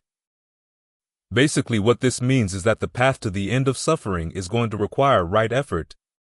You can't just relax and say, I understand that those who are awakened are totally relaxed, so I'll relax ahead of time. The reason they're relaxed is because they've completed their work. And the Buddha actually says that the work involves passion. He recommends passion for the Dhamma, passion for learning how to develop skillful qualities, passion for abandoning unskillful qualities, passion for seclusion, passion for a goal that is totally unafflicted, and passion for a goal that doesn't involve any conflict. So we have to develop right passion, which means that we have to look back into our own mind to see how we can make our passions right. This is an important part of right effort, generating desire to abandon what's unskillful and to develop what's skillful. And the best way to generate this sort of desire is to see that our current actions are unskillful and are causing us to suffer. As the Buddha said, this means that we have to find what there is in the mind that causes us to act in unskillful ways. Only then will we be able to stop creating suffering because we've understood why we do it. Only when we understand why will we be able to stop. This is why we practice meditation. And this is why we should be passionate about doing the meditation. It helps us to understand the powerful hidden corners of our own minds. When I was staying with Ajahn Fuang, I translated some of Ajahn Lee's books into English and we sent them to various Dhamma centers around Thailand and other parts of Asia. There was one person in Singapore who had received a copy. He sent a letter to Ajahn Fuang, describing his meditation practice, saying that whatever he was doing, he always saw things in terms of the three characteristics. When he was watching TV, when he was driving the car, he looked at things in terms of the three characteristics, inconstant, stressful, and not self. I read the letter to Ajahn Fuang, and he said, okay, write back to him and say, look at what's saying that things are inconstant, stressful, not self. That's the troublemaker. The problem is not with your television or the things you see while driving around. The problem is within the mind.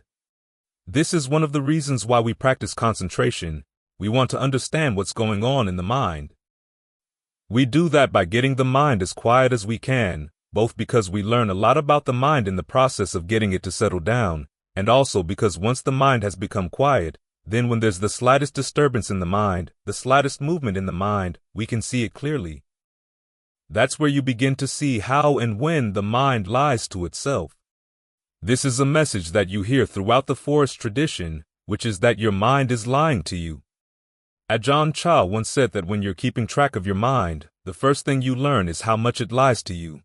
All the other Ajahns say similar things. So you have to figure out, why is it lying and why do you fall for the lies? You'll find that a lot of it has to do with the fact that you're both lazy and stupid, especially when you think that you're being smart.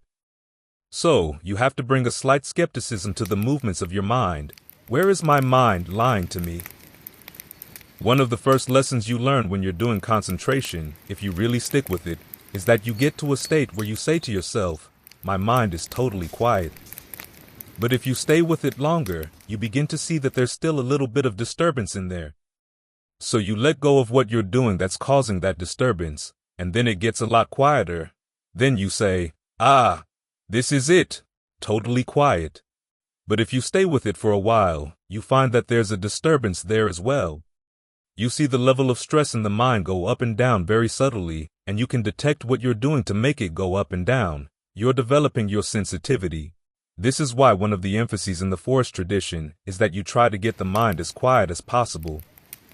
There's a map in the canon as to what the different stages can be. We've been working basically on the first two. The first stage of jhana is when you're focused on talking to yourself about the breath and trying to adjust it so that it feels just right for the body, just right for the mind. Basically, you're trying to get the mind and the object to fit snugly together, as when you're putting two pieces of wood together and they fit together perfectly.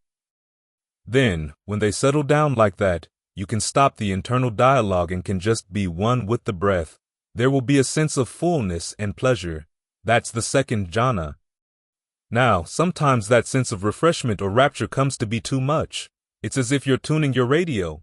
You've been listening to heavy rock, but now you want to listen to something more calming. You find that there's a more subtle level of energy in the body, so you focus there. This gets you into the third jhana. As you continue there, you'll find that even breathing seems to be too much of an effort. The breath energy in the body is full, so you can simply stop breathing. You realize the breath energy comes from within, so you really don't have to worry about the need to pull anything in from outside. Then, as everything gets very still, you begin to realize that your sense of the body begins to lose its outline, so that it's made up of little sensation points, like little droplets of water in a cloud. You can focus on the space between the spots.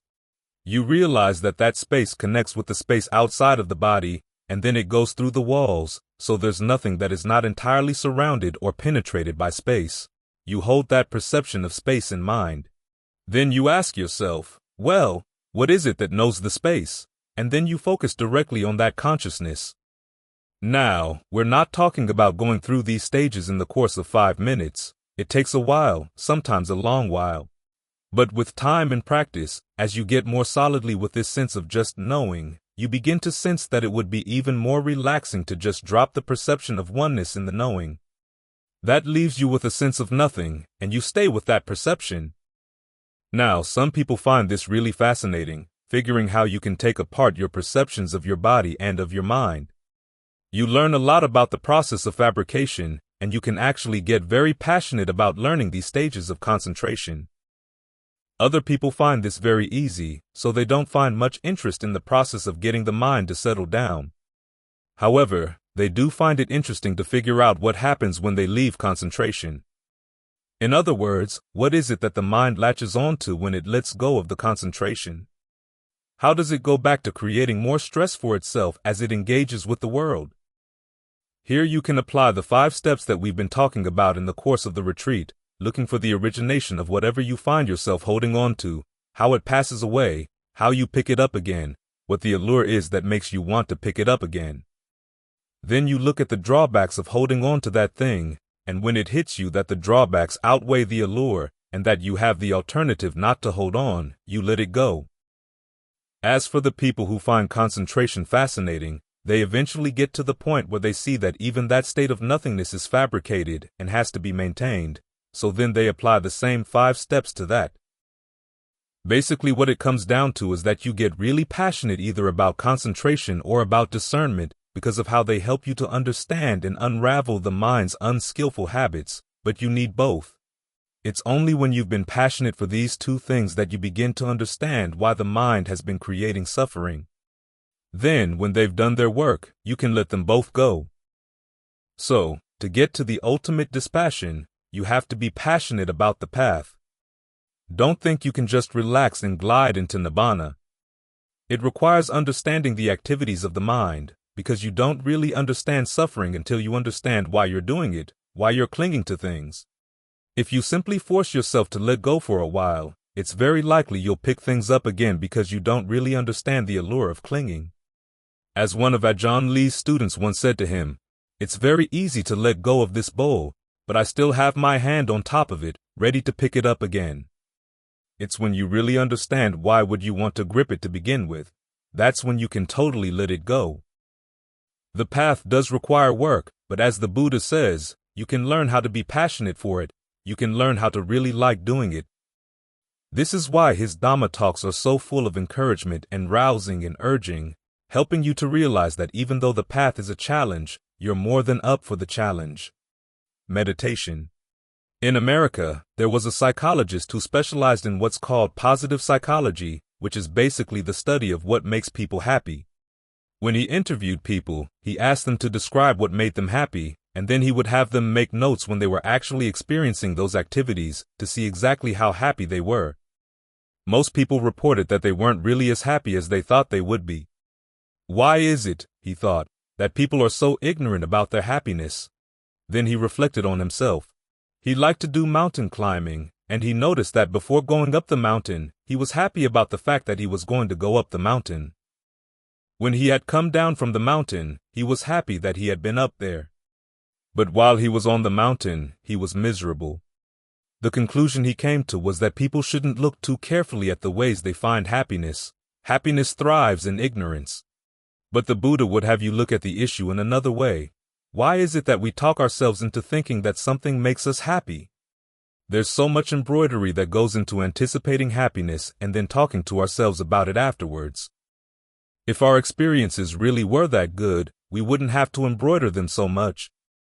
We should come to the conclusion that sensory pleasures don't provide us with as much happiness as we think they do.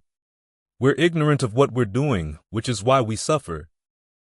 This is one of the reasons why the Buddha would say, look someplace else for happiness. The whole point of the third noble truth is that there is a much better happiness, a happiness that requires no embroidery, the happiness that comes from abandoning craving. That's why he recommends the path of virtue, concentration, and discernment.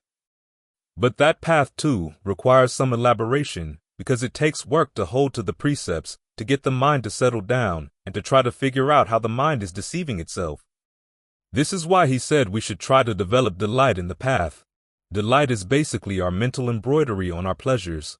The Buddha often mentions delight together with passion. We need both in order to give ourselves the energy to stick with the path even when it's difficult. And it should be something we should find easy to find delight in. You're finding out about your own mind. You're trying to figure out how it is that the mind can lie to itself and why the mind likes to be lied to. This should be one of the most fascinating things in the world. Of course, part of us doesn't like revealing this because we don't like to admit to ourselves that we've been lying and been willingly accepting our own lies. But when you can identify with the part of the mind that likes to figure things out, and you give the mind the sense of well-being that comes with the practice of concentration so that you put yourself in a good mood to do this work, then it's easier to admit to yourself, yeah, I have been kind of foolish, but I'm foolish no more. When you get to the goal, there's no more need for passion or delight. The happiness that comes there doesn't require any elaboration. In other words, it's so happy that you don't need to elaborate, which is why they say that the awakened ones are beyond delight. To us, it sounds a little bit dry, but the actual experience is just the opposite. You don't have to keep talking to yourself about how great Nibbana is. You don't need to add herbs and spices. It's totally satisfying in and of itself. Question: is it possible to send thoughts of goodwill to dead people? Answer: please do. After all, they've been reborn. Either that or they're looking for a place to be reborn. And either way, they can benefit from your kind thoughts of goodwill for them. Question: it seems as if there's no discussion of affection in the suttas. It's a beautiful sentiment. Is it associated with too much attachment? Answer: not necessarily. In the Vinaya, the new monk is told to regard his teacher with the same affection that he would regard his father, and the teacher is supposed to have the same affection for the new student as he would for a son. In Pali there is a word, anukampa, that means kindness or sympathy, and it's used many times in the canon. It's especially associated with situations where you develop the proper caring relationships with other people. That's when you have to develop affection for one another. Question: those who attain the first jhana, answer, are they able to attain it whenever they like afterwards? I have trouble imagining that one can get past the 5 hindrances definitively. How can one know if a person has entered into the stream? Answer: just because you get into the first jhana once doesn't mean that you're going to enter it again. You have observed your mind to notice what actually helps it to settle down, and this can often involve a fair amount of trial and error. As for getting past the 5 hindrances, you have to get to at least one of the noble stages before you can say that you've definitely gone past any of those 5. With sensual desire, not even stream enterers are past that particular hindrance. You have to get to the 3rd level of awakening, which is called non-returning, to go definitively beyond sensual desire. As for stream entry, I'll save that for later. Question: during walking meditation, is it possible to be very attentive to the sensations of the breath in different parts of the body, for example, the back of the neck, imagining that the energy circulates there to open it up if it seems to be closed and to cool it down if it seems to be inflamed? Answer: yes, it is possible. In fact, this is one of the activities that make walking meditation interesting and fruitful. Question: often the thought of focusing my attention on a particular part of the body generates tensions in that particular spot. It's the opposite of what I'm looking for. How to avoid this? Answer: when they teach you how to go hunting for mushrooms in the forest, they teach something called scatter vision, in which you try to give equal weight to all areas of your visual field.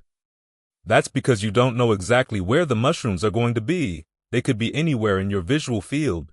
If you get used to developing that kind of scatter vision, then when you sit down to meditate, it's easier to focus on one spot and disperse the tension at that spot at the same time. You look at the body as a whole first and allow the energies to be diffuse, open, and relaxed. Then you focus on one spot while trying to keep that same open and relaxed gaze on that spot. That helps to counteract the tendency that most of us do have, which is to tense up where we're focused. Question: I'm worried about my father who is 78 years old and whose health is declining. I've seen him act in ways that are more and more unskillful. He's become an alcoholic. He often makes disagreeable remarks to my mother, and he seems interested in things that are more and more pointless. When he was young, he was a Catholic, but he hasn't believed in anything for decades. He almost never poses any questions to me about Buddhism. What can I do to help him? Can I help him remember the things that he did in the past that were good? Any other ideas? Answer: yes, help him to think about the good deeds he did in the past. You could also take some books on Buddhism and casually leave them around the house in case he gets interested. I would recommend Les Cinq Facultés and Bonté et Bonheur. It would also be good to talk to him in ways that get him inclined to want to be generous right now. If he's soured on religion, maybe he could give to a secular charity. Question: certain people cannot stand the idea that they would no longer exist when other people continue to live. What kind of fear is this? Answer: it's largely egoism. They have a sense that they should have some control over what's going on in the world, and they don't like the idea that the world would continue after they've gone. Under the 4 fears associated with death that the Buddha listed, this would come under the fear that comes from not knowing the true Dhamma. You feel that you have some control over the world right now, but you actually have less control than you think. Remember our definition of becoming: your sense of yourself in a world of experience. We tend to identify a lot of that world as part of ourselves, so there can be the feeling that when you die, you'll have no world at all left to yourself, without realizing that you're actually in the process of creating another world of becoming to go to. But you'll probably be very attached to that one too. Question: from your teachings, it seems that fear of death actually is useful so that you can do what is necessary in order to make this passage properly. If you don't have fear of your next lifetime, is this a lack of compassion for the being that's going to be reborn, or is this foolishness? Answer: think about your being reborn. What kind of world would this being to return to? Go down to an old folks' home and see the old people who haven't practiced any Dhamma at all and ask yourself, do I want to be like that next time around? That should give you some fear of rebirth so that you should determine, I want to come back to a place where I can practice. Question: a friend of mine is suffering and is going to die and asks my advice, knowing that I am Buddhist. Do I have to accept all the way to the end the sufferings that are getting more and more intolerable? Or can I speed up my rebirth with the aid of assisted suicide? What should I tell that person without at the same time taking the easy way out of not responding in the name of certain praiseworthy motivations? Answer: one thing to tell that person would be to say that, from the Buddhist point of view, we really don't know where we're going to go after death. We don't know if where we'll go next time will be better or worse. So we should take advantage of this opportunity to get to learn how to understand pain and not be overcome by it, because as a human being this is a skill you can develop that will hold you in good stead wherever you go. Whether that person accepts your advice or not is another matter, but that would still be the best advice to give the person. Question: A relative who does not believe in rebirth has told me that she wants to die with dignity, so she plans to sign up for an assisted suicide program. What can I tell her to dissuade her from going ahead with this plan? Answer: appeal to her compassion and her sense of social responsibility. Ask her what kind of society she would want to leave behind as a gift for following generations. If assisted suicide becomes more and more the norm, there will be sick and old poor people who are inconvenient to society who will get pushed, willingly or not, into agreeing to sign on to assisted suicide. Is that the kind of society we would want leave behind as a gift to others? It would be a nobler thing to learn how to deal skillfully with pain and leave that as an example to those she is leaving behind. Question: I'd like to have a couple more detailed explanations of Buddha, what it is that knows, consciousness, wisdom. I have a sense that some of these mental functions are contained in one another. Answer: let's start out with consciousness. Consciousness, within the 5 aggregates, is the receptivity of the mind to sensory contact. In the Thai forest tradition, the one that knows is basically this consciousness. A common concentration exercise is to stay at this level of simple receptivity and not to add any further elaboration to the plain awareness of sensory contact. Wisdom is the understanding with which you begin to see into how you're creating suffering and how you can put an end to it. That requires a lot more activity than mere consciousness. Then Buddha, within the Thai forest tradition, is the name for consciousness without surface, the consciousness that lies outside of the aggregates and is known apart from the 6 senses. There's some confusion in Thailand about this matter, especially the relationship between ordinary consciousness, which is called the one that knows, and awakened consciousness. In other words, between regular consciousness in the 5 aggregates on the one hand, and consciousness without surface on the other. There's a problem in the Thai forest tradition in that Thai people in general, including the Thai junior monks, are often afraid to ask questions of the teacher. There's a tendency in the Thai education system to discourage the students from asking questions because the implication is that if you have to ask questions, it means the teacher didn't explain things properly. So for a long time among Ajahn Chah's students, there was confusion as to whether the one that knows is the same thing as awakened consciousness. It took a French monk to ask him the question, is what knows the same thing as awakened consciousness, i.e., is it the same thing as Buddha? And Ajahn Chah said, no, of course not. If you want to read the transcript of this conversation, I don't think it's been translated into French, but it is available in English in the book, Still, Flowing Water, available on dhammatalks.org. It's the very last talk in that collection. Question: my question has to do with how to stop anger. If I've correctly understood what you've said, anger is incited by something that takes its roots in our attachment to a sense of me or to a frustrated desire. Once initiated, it becomes more or less independent of its point of departure and becomes more focused on the object upon which it is projected. A sort of attraction keeps reviving it and entertaining it without remembering its point of departure. How can one proceed in order to stop it? To attack it at the roots, which is the desire or the attachment to me, or to study it as a process, or to spread thoughts of goodwill for myself and the objects of my anger? Answer: all of the above, in the proper order. To deconstruct anger, the first thing you've got to do is have goodwill for yourself and goodwill for the object of your anger. Then you basically do your best to see that the object is not really worth the anger.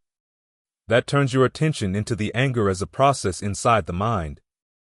This is where you use those 5 steps of analysis, focusing your attention most precisely on what is the allure of the anger, why part of you likes it.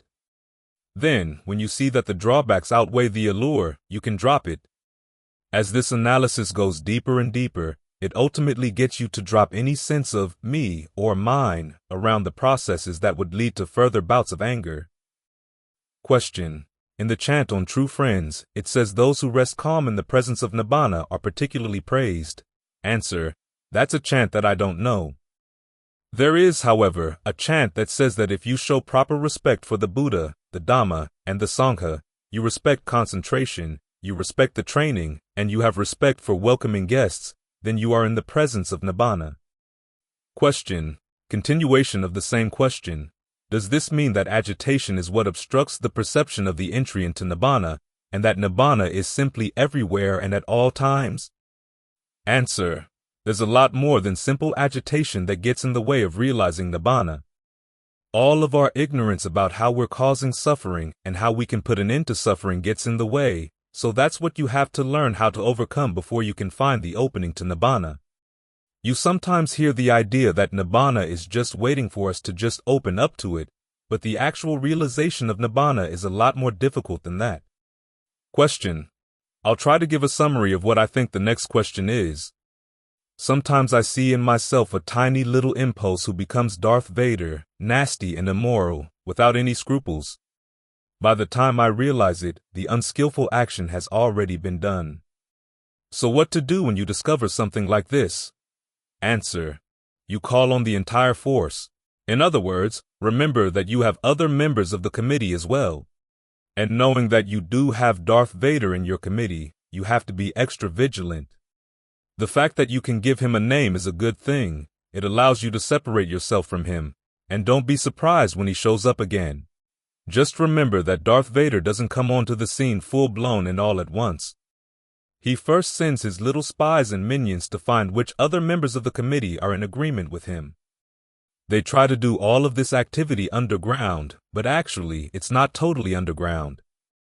You see it, but then you pretend that you don't, which is one of the reasons I said that seeing the allure of something is often very difficult. The mind has this tendency to lie to itself. You can see this while you're meditating. There will be parts of the mind that want to go someplace else besides the breath, and they'll actually come to an agreement saying, when there's a lapse mindfulness, we'll go. Then they pretend that this didn't happen, but actually, the decision has already been made. Then, sure enough, when there's a lapse in mindfulness, they go. So instead of pretending that you didn't see all this happening, you have to learn how to admit to yourself, yes, Darth Vader is there with his spies and minions, but I'm not going to give in to them. Question. 2 questions on dependent co-arising. First question. In the 12 links of dependent co-origination, can you explain how the link of suffering, aging, illness, and death leads to ignorance? Answer. Dependent co-origination is not a circle. It comes in the form of many circles with many feedback loops. Now, underlying the whole thing is ignorance. As long as there's ignorance, then the feedback loops can continue going around creating more suffering. But when you can apply knowledge of the 4 noble truths to any of the links in this series of feedback loops, that's what begins to unravel the process. There's a Sutta saying that when you bring knowledge to the experience of aging, illness, and death, it leads, not to more ignorance, but to conviction that there must be a way out.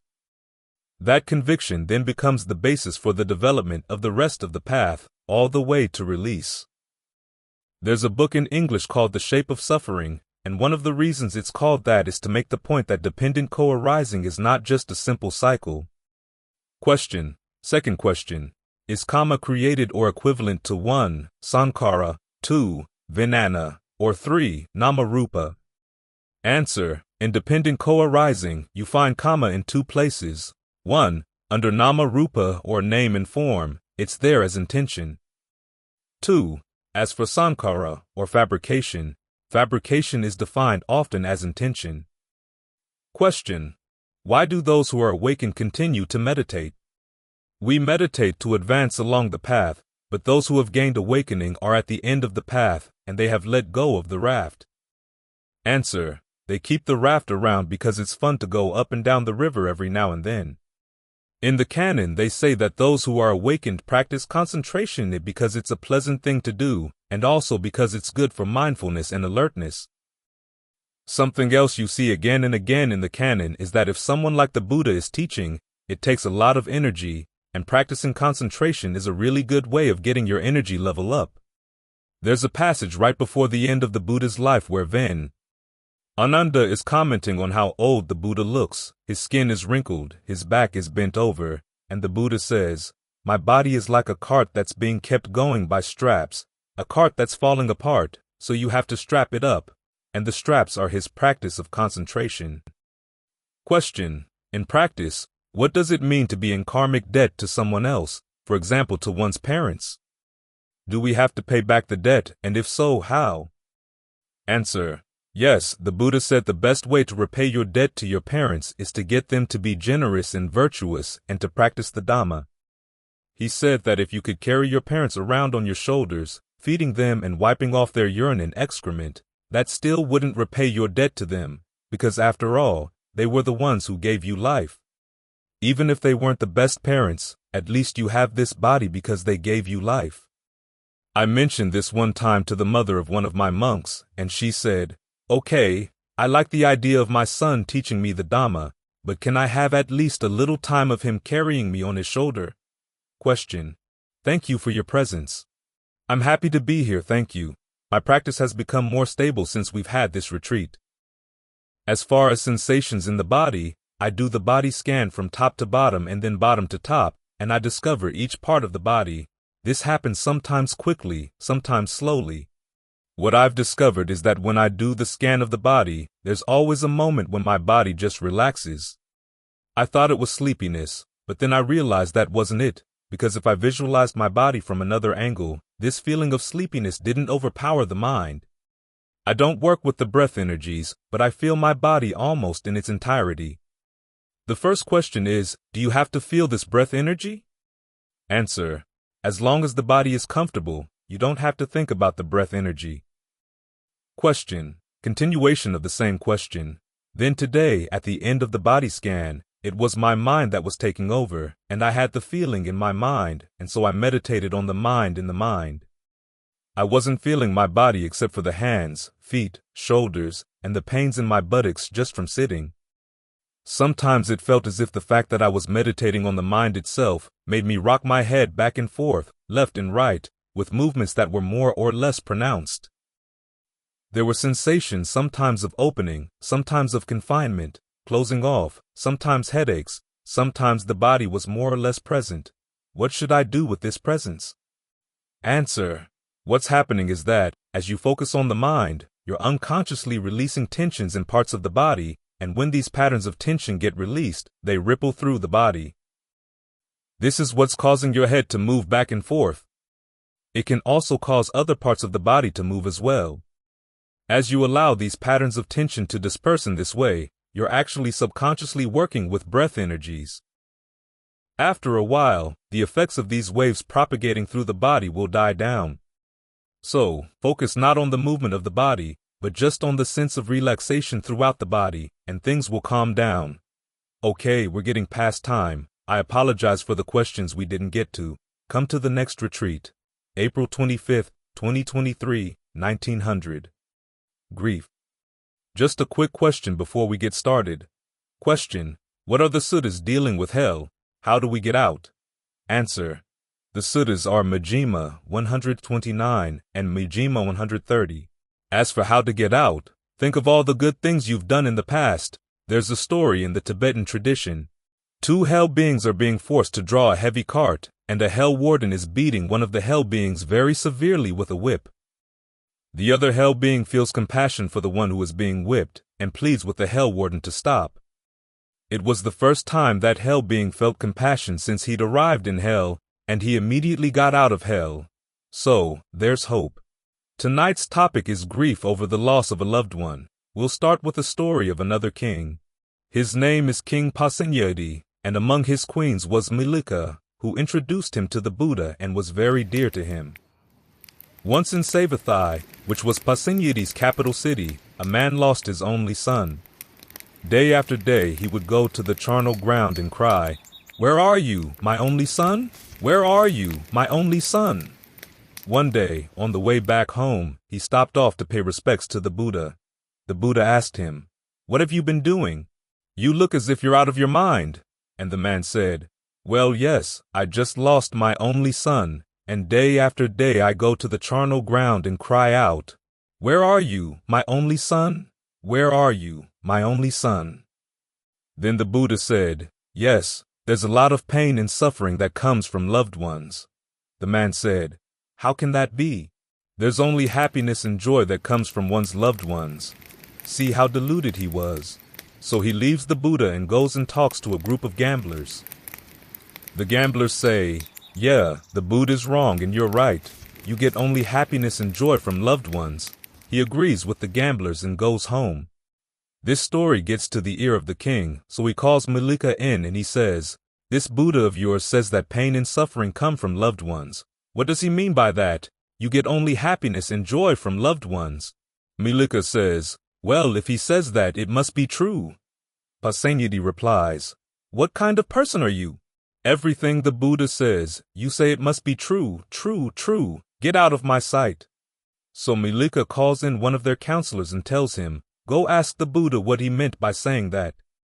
So the counselor goes to see the Buddha, and the Buddha explains by telling stories of various people in Savathai who lost their loved ones and, as a result, went out of their minds. One, for example, was a man who lost his wife and went crazy. He went from street to street saying, have you seen my wife? Have you seen my wife? Then there was the story of a woman who lost her husband and went from street to street asking, have you seen my husband? Have you seen my husband? Many stories of this sort. He ends with a story where a young woman who's been married to a young man gets taken back by her relatives so that they can marry her off to somebody else. She gets in touch with her original husband and says, my relatives are trying to take me away from you. So he finds her, kills her, and then kills himself, with the idea that they would be together when they're dead. The Buddha concluded, this is what I mean when I say that there's a lot of pain and suffering that comes from loved ones. So the counselor comes back to the palace and tells all this to Milika. Then Milika goes to see the king. But instead of repeating the Buddha's stories, she comes up with a strategy of her own. She says to the king, do you love your son? And he says, of course. Then she says, what if your son died? What would that do to you? He says, that would change my life. Do you love me? Of course I love you. What would it do to you if I died? He says, it would change my life. She says, that's what the Buddha meant. So the king gets up, figures out which direction the Buddha is, and then, for the first time, pays homage to the Buddha in that direction. It actually happened that, as they got older, Milika did die before the king did. And it so happened that Pasenyati was talking with the Buddha at the time. A courtier came up and whispered the news in Pasenyati's ear that Milika had died. The king was totally dejected. His shoulders drooped and he was at a loss for words. So the Buddha recommended 3 steps for how to deal with grief. The first step is to reflect on the universality of grief. To the extent that beings are born, they suffer aging, illness, and death. There are no exceptions, not even for kings. The second step is learning how to express your grief in skillful ways.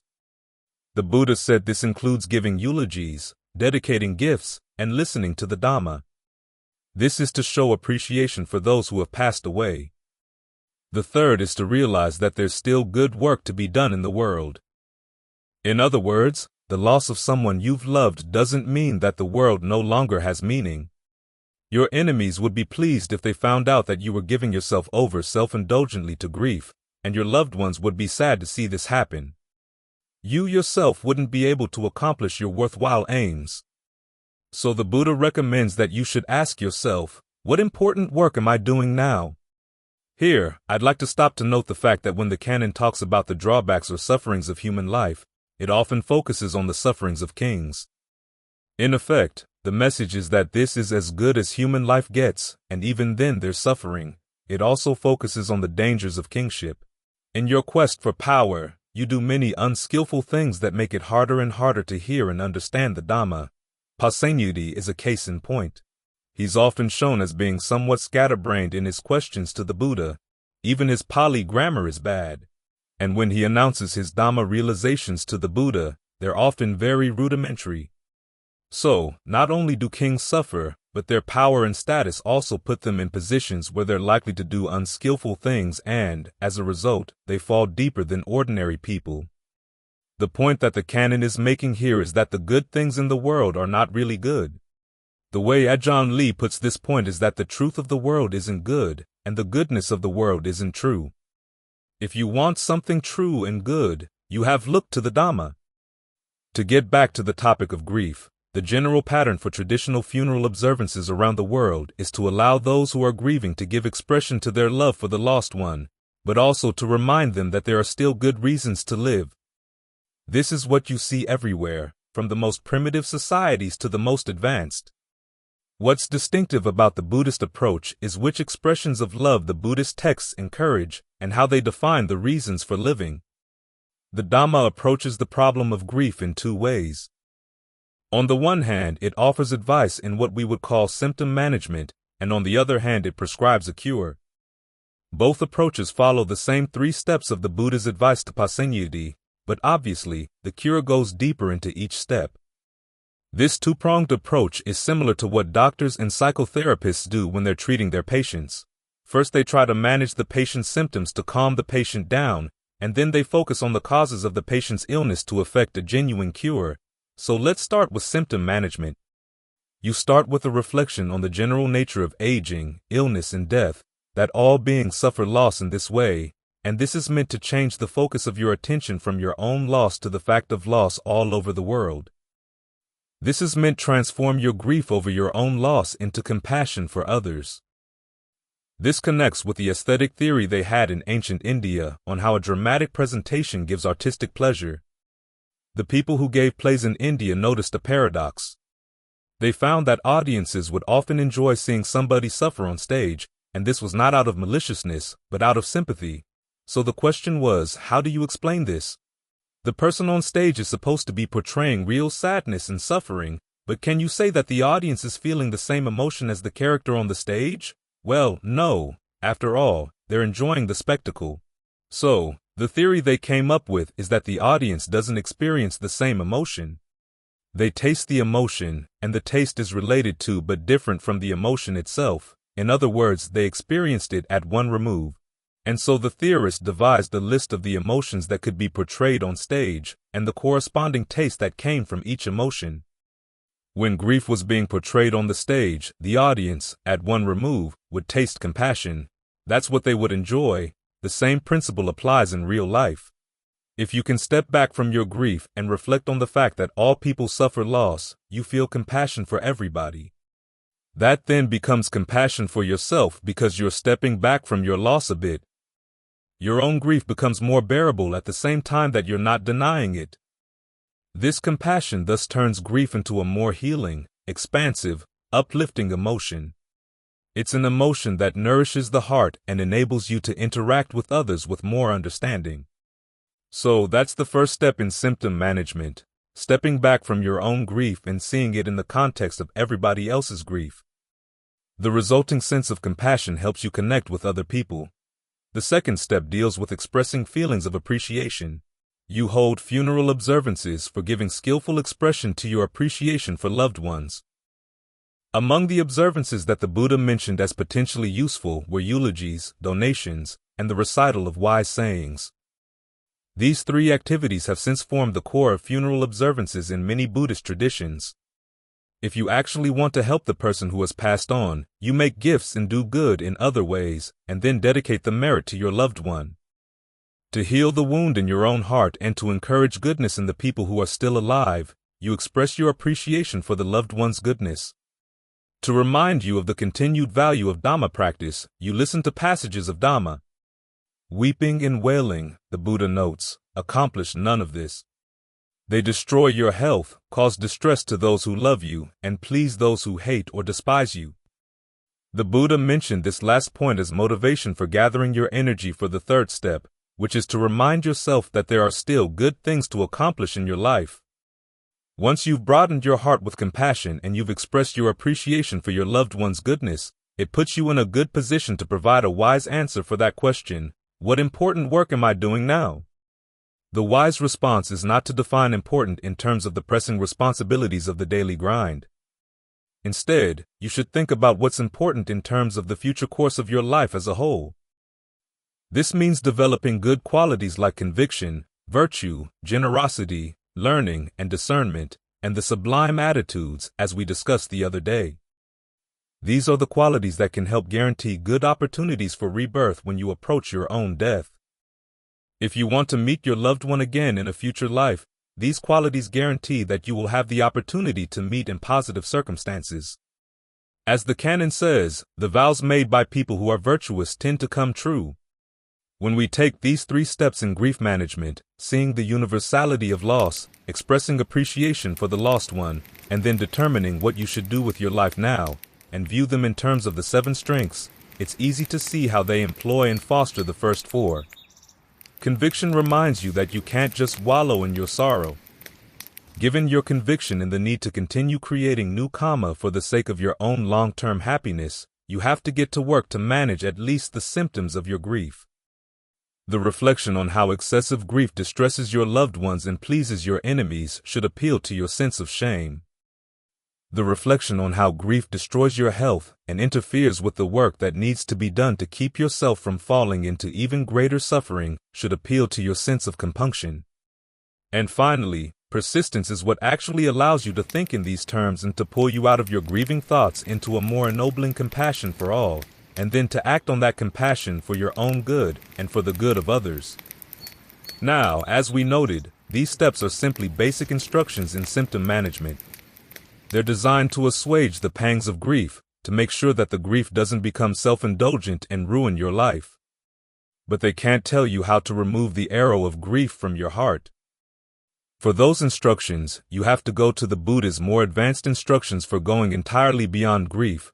His total cure, as we said, follows the same 3 steps: accepting the universality of loss, expressing your appreciation for what has been lost, and then directing your focus to the good things that still need to be done. But now we pursue these steps on a deeper level based on understanding the psychology of grief. There's a story in the Canvan. Sariputta's been meditating one afternoon, and then, at the end of his meditation, he comes out and talks to some of the other monks. He says, "I was reflecting, is there any change that could happen in the world that would cause me grief? And I realized there was nothing."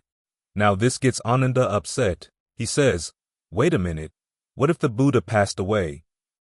And these are Sariputta's words. Even if there were a change or alteration in the teacher, that's their way of talking about the Buddha, and that's the polite way of saying that the Buddha dies. There would arise within me no sorrow, lamentation, pain, distress, or despair. Still, I would have this thought, what a great being of great might, great power has disappeared. For if the Blessed One were to remain for a long time, that would be for the benefit of many people, for the happiness of many people, out of sympathy for the world, for the welfare, benefit, and happiness of devas and human beings.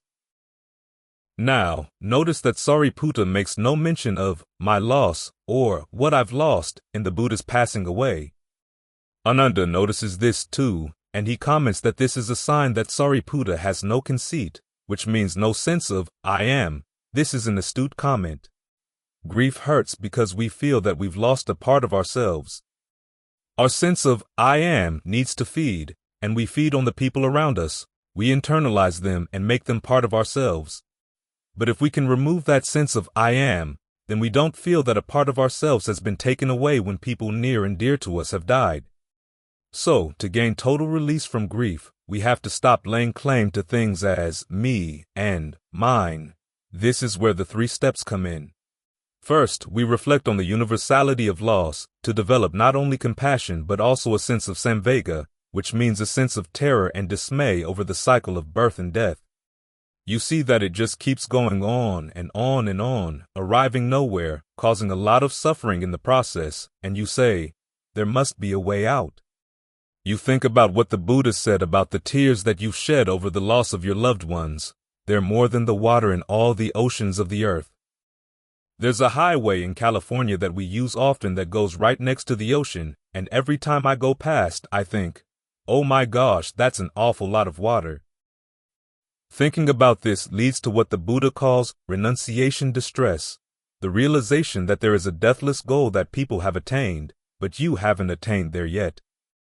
Actually, this kind of distress offers you some hope because it assumes there is a way out.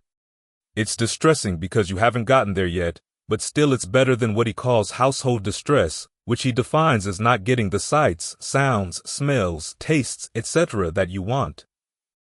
That kind of distress is hopeless, because even though you may eventually get the things you want, they're going to leave you again. Renunciation distress, though, contains an element of hope because it assumes that there is a way out to total freedom. As for the step of appreciation, this goes in 2 ways. First, you think about your loved ones and say, if I followed the path of practice, I could dedicate the merit of that to them. There's a passage where the Buddha says that when you attain the stages of awakening, then the amount of merit that goes to those who have helped you now and in the past grows greater and greater. He recommends this line of thinking as one of the motivations for practicing. So you practice as a way of paying your debt of gratitude for those who have helped you. The other direction in which your appreciation goes is to the Buddha himself. You think of all the difficulties he went through to find the way out. You also have appreciation for the Sangha that has kept the memory of the Buddha's accomplishment alive. Appreciation here is expressed by practicing the Dhamma in accordance with the Dhamma and not in accordance with your own likes and dislikes. This means that you become a new you. You're defined not by your grief, but by the noble desire to do what's required to follow the path. As for the third step, which is about the work that needs to be done, the irony is that Sariputta actually died before the Buddha. Ananda brings the news to the Buddha, telling the Buddha that he himself lost his bearings on hearing the news of Sariputta's death. So the Buddha chides him, and these are the words he uses. When Sariputta passed away, did he take virtue along with him? No. Concentration? No. Discernment? No. Release? No. Knowledge and vision of release? No. In other words, the good work of the world, the best work of the world, which is the path to total release of suffering, is still there to be done. So you give yourself to the work of the Noble Eightfold Path. Now, when that work is done, the mind no longer creates a sense of me and mine that has to feed on things that change. That's because it's found a happiness that doesn't change and doesn't have the slightest need to feed. In that sense, the mind no longer turns itself into a being. Remember that beings are defined by their attachment to how they feed.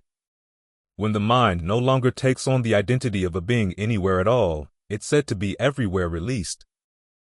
In this way, you realize that the Buddha's words to King Pasenadi, to the extent there are beings, turn out to have a limit. Going beyond that limit, the mind no longer stabs itself with the arrows of grief.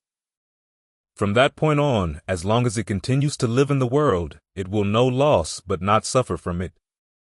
When it's gone beyond the world, it will enter a dimension beyond space and time where there's no possibility of loss at all. That's where the 3 steps in the Buddha's total cure for grief can take you, to freedom from having to experience grief over sorrow ever again. Here, too, it's easy to see how this cure employs and fosters all 7 of the strengths that have formed the framework for the discussion throughout this retreat. You start with conviction in the Buddha's awakening, which is what motivates you to take on the difficult work of dismantling your sense of I. Your appreciation of the Buddha's accomplishment, the hard work and compassion that went into it, gives you a sense of shame around the idea of not following the path all the way to the end. Your sense of compunction, when fully developed, is what sparks you to go beyond mere grief management to settling for nothing less than the total cure.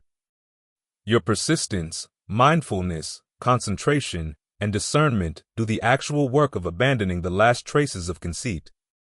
This allows you to go beyond the birth, aging, illness, death, and sorrow that being a being entails. It was through these strengths that the Bodhisattva, the Buddha to be, became the Buddha. They helped him develop the undaunted heart that allowed him to attempt and complete the work of the path of the deathless. When you develop these strengths, you can develop the same undaunted heart as well, as a poem in the canon says, with arrow pulled out, independent, attaining peace of awareness, all grief transcended. Free of grief, you're unbound.